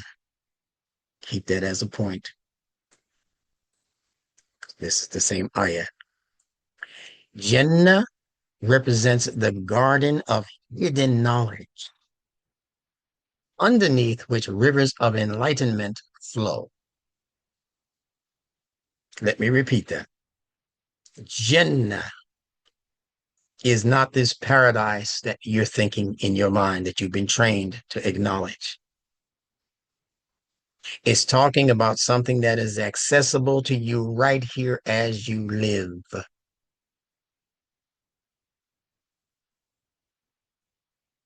Allah says of the other life, only Allah knows. Only Allah knows what that is. Once you wrap it up here, only Allah knows what your next destination is. That's not your concern. You don't have to deal with that right here and now, but you have to deal with this life right here and now. So he's giving you a depiction of something that some information, some news that you can use, as we like to say. So it represents the garden of hidden knowledge. We say gardens beneath which rivers flow, but it's gardens of hidden knowledge beneath which rivers of enlightenment, because that's what the hidden knowledge is designed to provide for you. Enlightenment that ordinary people cannot access. Most of the rulers of this present world, they can't access this level of knowledge. Allah protects this knowledge. They have to dig and climb and go around corners that they're not fit. They're not retrofitted for that kind of experience. They'll give up before they get to the knowledge that Allah intends for human beings, because they like the fast way, the easy way. Steal it, rob it, take it. They like that. The criminals, they like that. The studious ones, they're willing to put in the time. So that is the real mate or companion of Adam, i.e., human consciousness. So now when you read the word Adam in the Quran, I want you to think human consciousness, also known as human intellect. That's what consciousness is. Con means with, chis means choice. So it's humans who are operating with something in the mind that is able to make choices. And those choices serve to separate out the bad from the good. So you can choose the good and leave the bad in its place. That's what human consciousness does. Inside of us, there are hidden gardens of knowledge or information within our genes. Listen carefully. They are hidden. You can verify this through the study of basic science. Hidden gardens of knowledge. They say if you were to take out our genetic structure and stretch it out into the cosmos, it could go to the moon and back, I think 5 or 6 times. Just your DNA. It could stretch out, hit the moon, come back 6, 7 times before you exhaust the information that's in your genetic structure, your genes. So your genes have hidden knowledge or hidden information. And look at the word gene. Doesn't it sound a little bit like Jennah? Same consonantal connect. This is where they hid the wisdom. The words Jennah and gene are consonantally connected through the sounds of the J and the N. So is the word jinn. All of these words refer to that which is covered over and or kept hidden from view. Our genes contain light codes which possess reams of information, which become subsequently decoded by our DNA. It is this factor which allows for our human functionality. And this is where the greater measure of human growth and development takes place. It takes place through the information that is implanted within the DNA structure by Allah. It's added to by the environment as we continue to grow and develop. Sometimes stuff is substituted so that what you were originally born with is not the same stuff that is now occupying your DNA on the most part. You can create a monster just by feeding that person information that wasn't meant to be fed. And this is called eating in the scriptural sense, particularly in the Quranic sense. It's called eating. When you're fed information and it's the wrong information, then you're eating the wrong food. You're not eating food that has been deemed halal and tayyib, as the Quran gives it. Halal means permissible, and tayyib means that which is situated for your best functionality, your best conditioning. If you're allergic to fish and somebody gives you fish, it could be halal according to the Quranic standards, but it's not tayyib. So you have to find a way to partake of eating both that which is halal and also that which serves the interest of your body by not creating conditions that weaken or damage or maybe even kill you, as is the case in some people who are allergic to fish.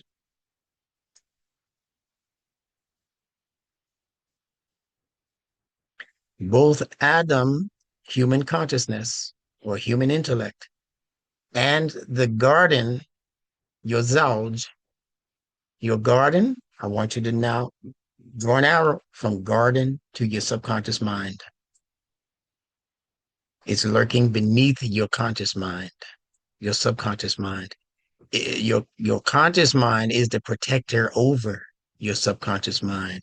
Does that sound familiar? Men are the maintainers and providers over the women, the Quran says. That's why it helps to know how to translate these words. It says, ala anisa, not for, not li anisa. Arijalu Kawamuna Ola Anisa. The men are the maintainers and providers Ola Anisa over the women as they mistranslate it. And these mistranslations have kept us out of the loop of true understanding for close to, or maybe a little more than 1,000 years or so.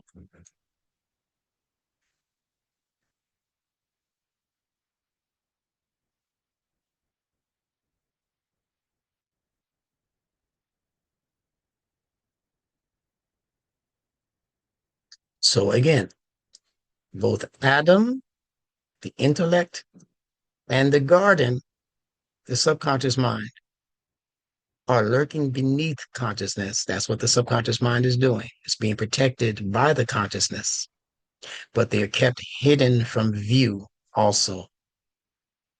You can't just look at a body and say, I can tell you what you're thinking. I can tell you what you're feeling. I know what you're about to say. You can't just do that randomly. You have to have special training in order to do that. They were created to quote unquote eat. And that's intellectually speaking. Once the appetites become activated, your mind on the conscious and subconscious levels of its existence were created to eat, but eat intellectually. This is how intelligence operates in the human brain. It is clocked into your genetic structure.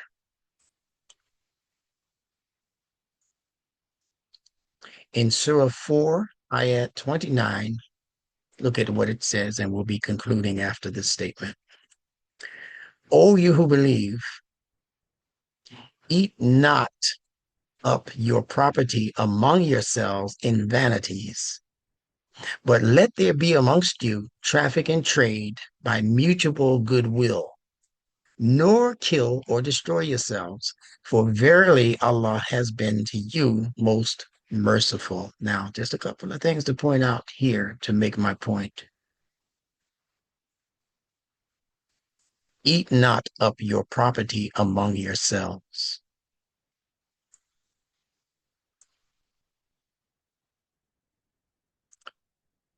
La takulu, takulu from kala, he ate a thing. It's the calf and the lamb that are the important consonants here. Kala, the calf, the K, and the lamb, the L. The rest is window dressing. That's what eat is. And Allah says again to not eat up your property among yourselves. So do you think this is speaking to people who are taking bites out of their couch or their television set or their money wallet? You think they're stuffing these things in their mouths if that's what you might believe eating is? It shows you very clearly that when Allah says eat, he's speaking to something on a totally different level than the physicalized, materialistic level that you're used to believing in. And there are many other ayat to further prove the point that it's not speaking physically when the Quran says eat and drink. No, eating and drinking is speaking to your mind's ability to take in information incrementally, a little at a time, a piece at a time. And drinking means that you are absorbing. When you drink, for the most part, you're absorbing nutrition. You're drinking some juice, you're drinking some water, you are absorbing. In fact, the word eating in the Quran, as stated, it means to use your intellect. We begin to consume or to eat abundantly, which is what this verse is asking us to eat abundantly from this tree. And we do it abundantly whenever and however the conscious and or subconscious appetites desire. And we are to do so abundantly. The word is ragahadan, ragahadan. That means in abundance. It means wherever you find this good stuff, you're to consume it. The purpose of nourishment is to strengthen the entire body. So whatever you eat intellectually is supposed to strengthen every aspect of your existence. Not just a material life. It's to strengthen your spiritual life. It's to strengthen your emotional life. It's to strengthen the life of your intellect. The only stipulation is that we do not come near, tagraba is the word for that, from qarib, qaraba, near, in proximity to. The only stipulation is that we do not come near this tree. It says, hada he tree, this shajara, this tree.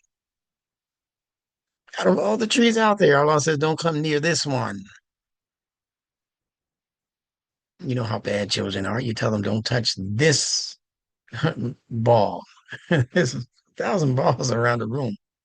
But his curiosity gets to acting up in him. And he says, wonder what it is about this particular ball. And he goes to reach out and touch it. Allah says, if you touch this tree, you will be of the adh-dhalimin, the unjust dwellers in darkness or ignorance. It also means you will be of those who oppress people. And that's how the entire world has been oppressed for thousands of years, because they have introduced a false system of intellectual and emotional growth for people to feed from.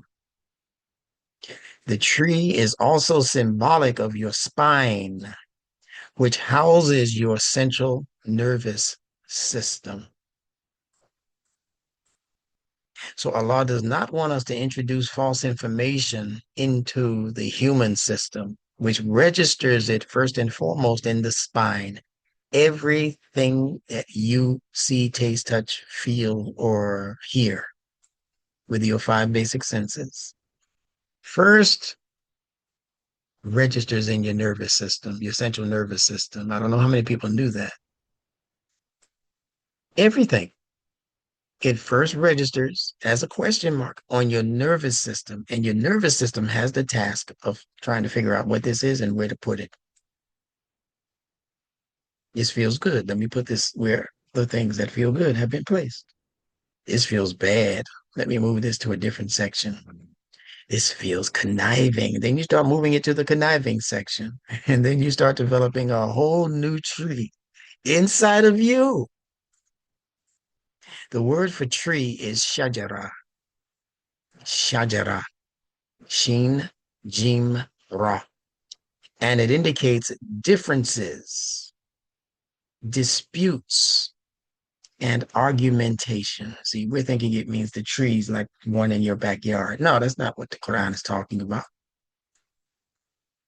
A tree grows out of a single root in the same way that knowledge grows out of the Tawheed, a system that takes everything and unites it naturally into one thing, so that all of the things we're learning comes out of a Tawheed existence, out of a singular root existence, and then begins to branch out and produce other things, but those other things are supposed to stay connected to the original root.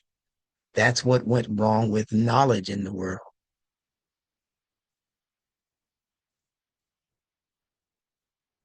Because that knowledge eventually branches out into various directions, which can then be broken off to form its own system of authority. In the beginning of the Quran, Allah speaks about systems of knowledge. Those are branches of knowledge, but they're to stay consistent with original fitla-based knowledge, if you understand what it is I'm saying. So this is where we're going to stop for today. That's enough. A little dab of do you right to Adib. Just a little dab of do you. And you need to study this in a way that would qualify you for a college degree. That's how you should study what I give you. So with that said, I'm going to conclude this class. And I pray that all of you have gotten something worthy out of this lesson. I'm pretty sure you have if you've been listening, and I know all of you have. If anyone wants to say something quick about whatever I just said in my lesson, for clarification's sake, you can do so at this point. But don't introduce subjects that are not related to what I said today.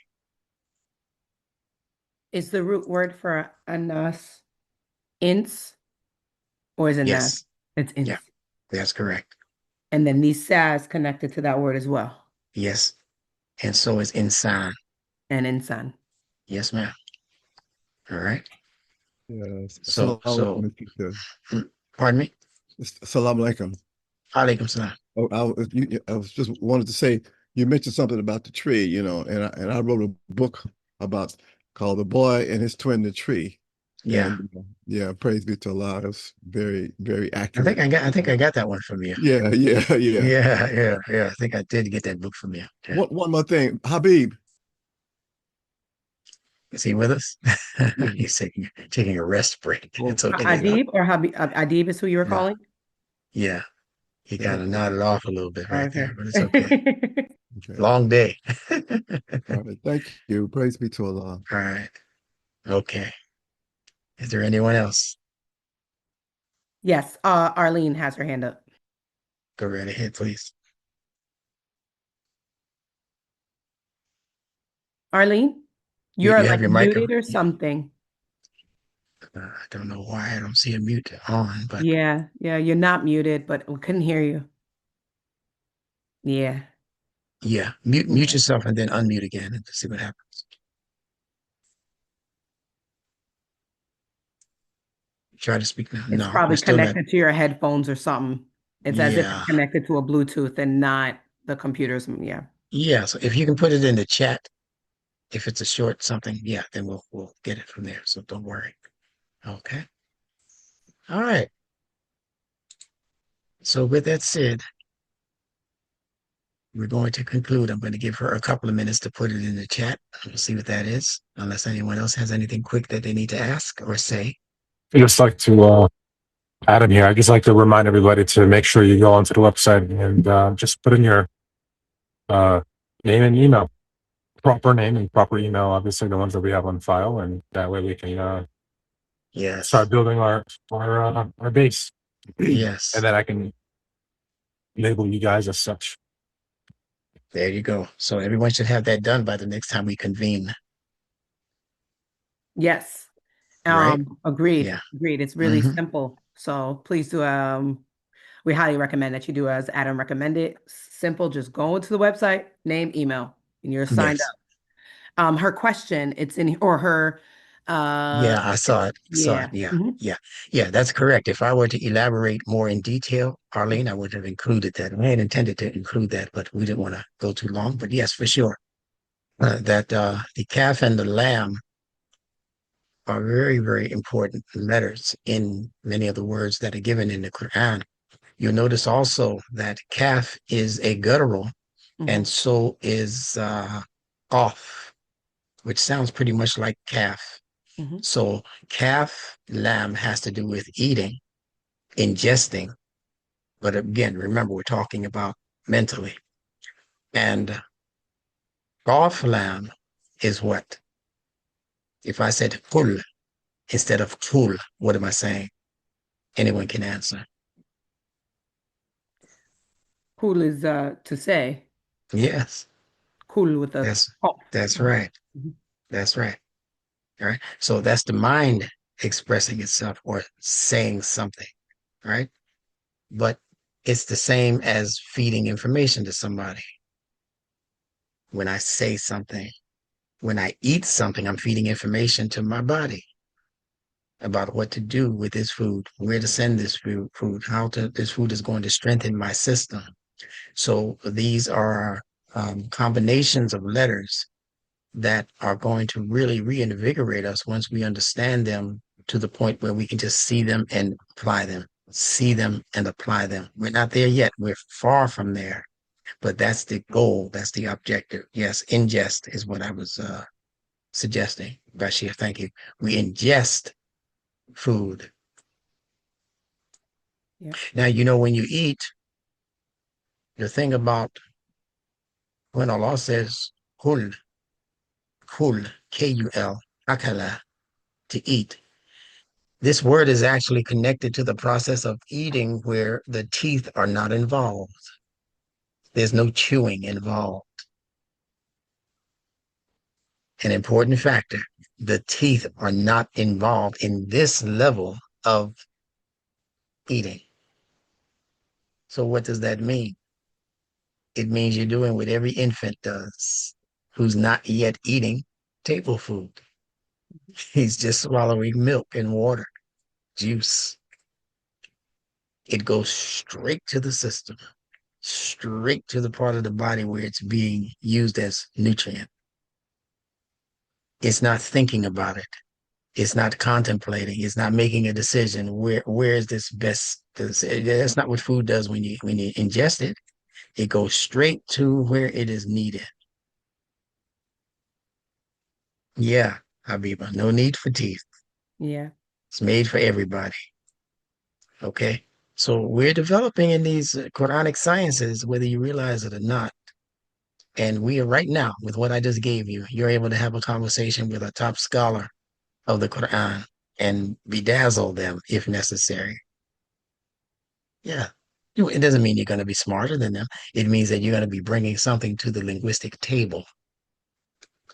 And that's all you need to do. That's what this class is designed to do. Help bring you to the linguistic table. And as the song says, who could ask for anything more? So thank you all for being with me as I greet you in the greetings of peace. Salamun alaikum to you all. Alaikum salam. Assalamu alaikum. Alaikum assalam, everyone.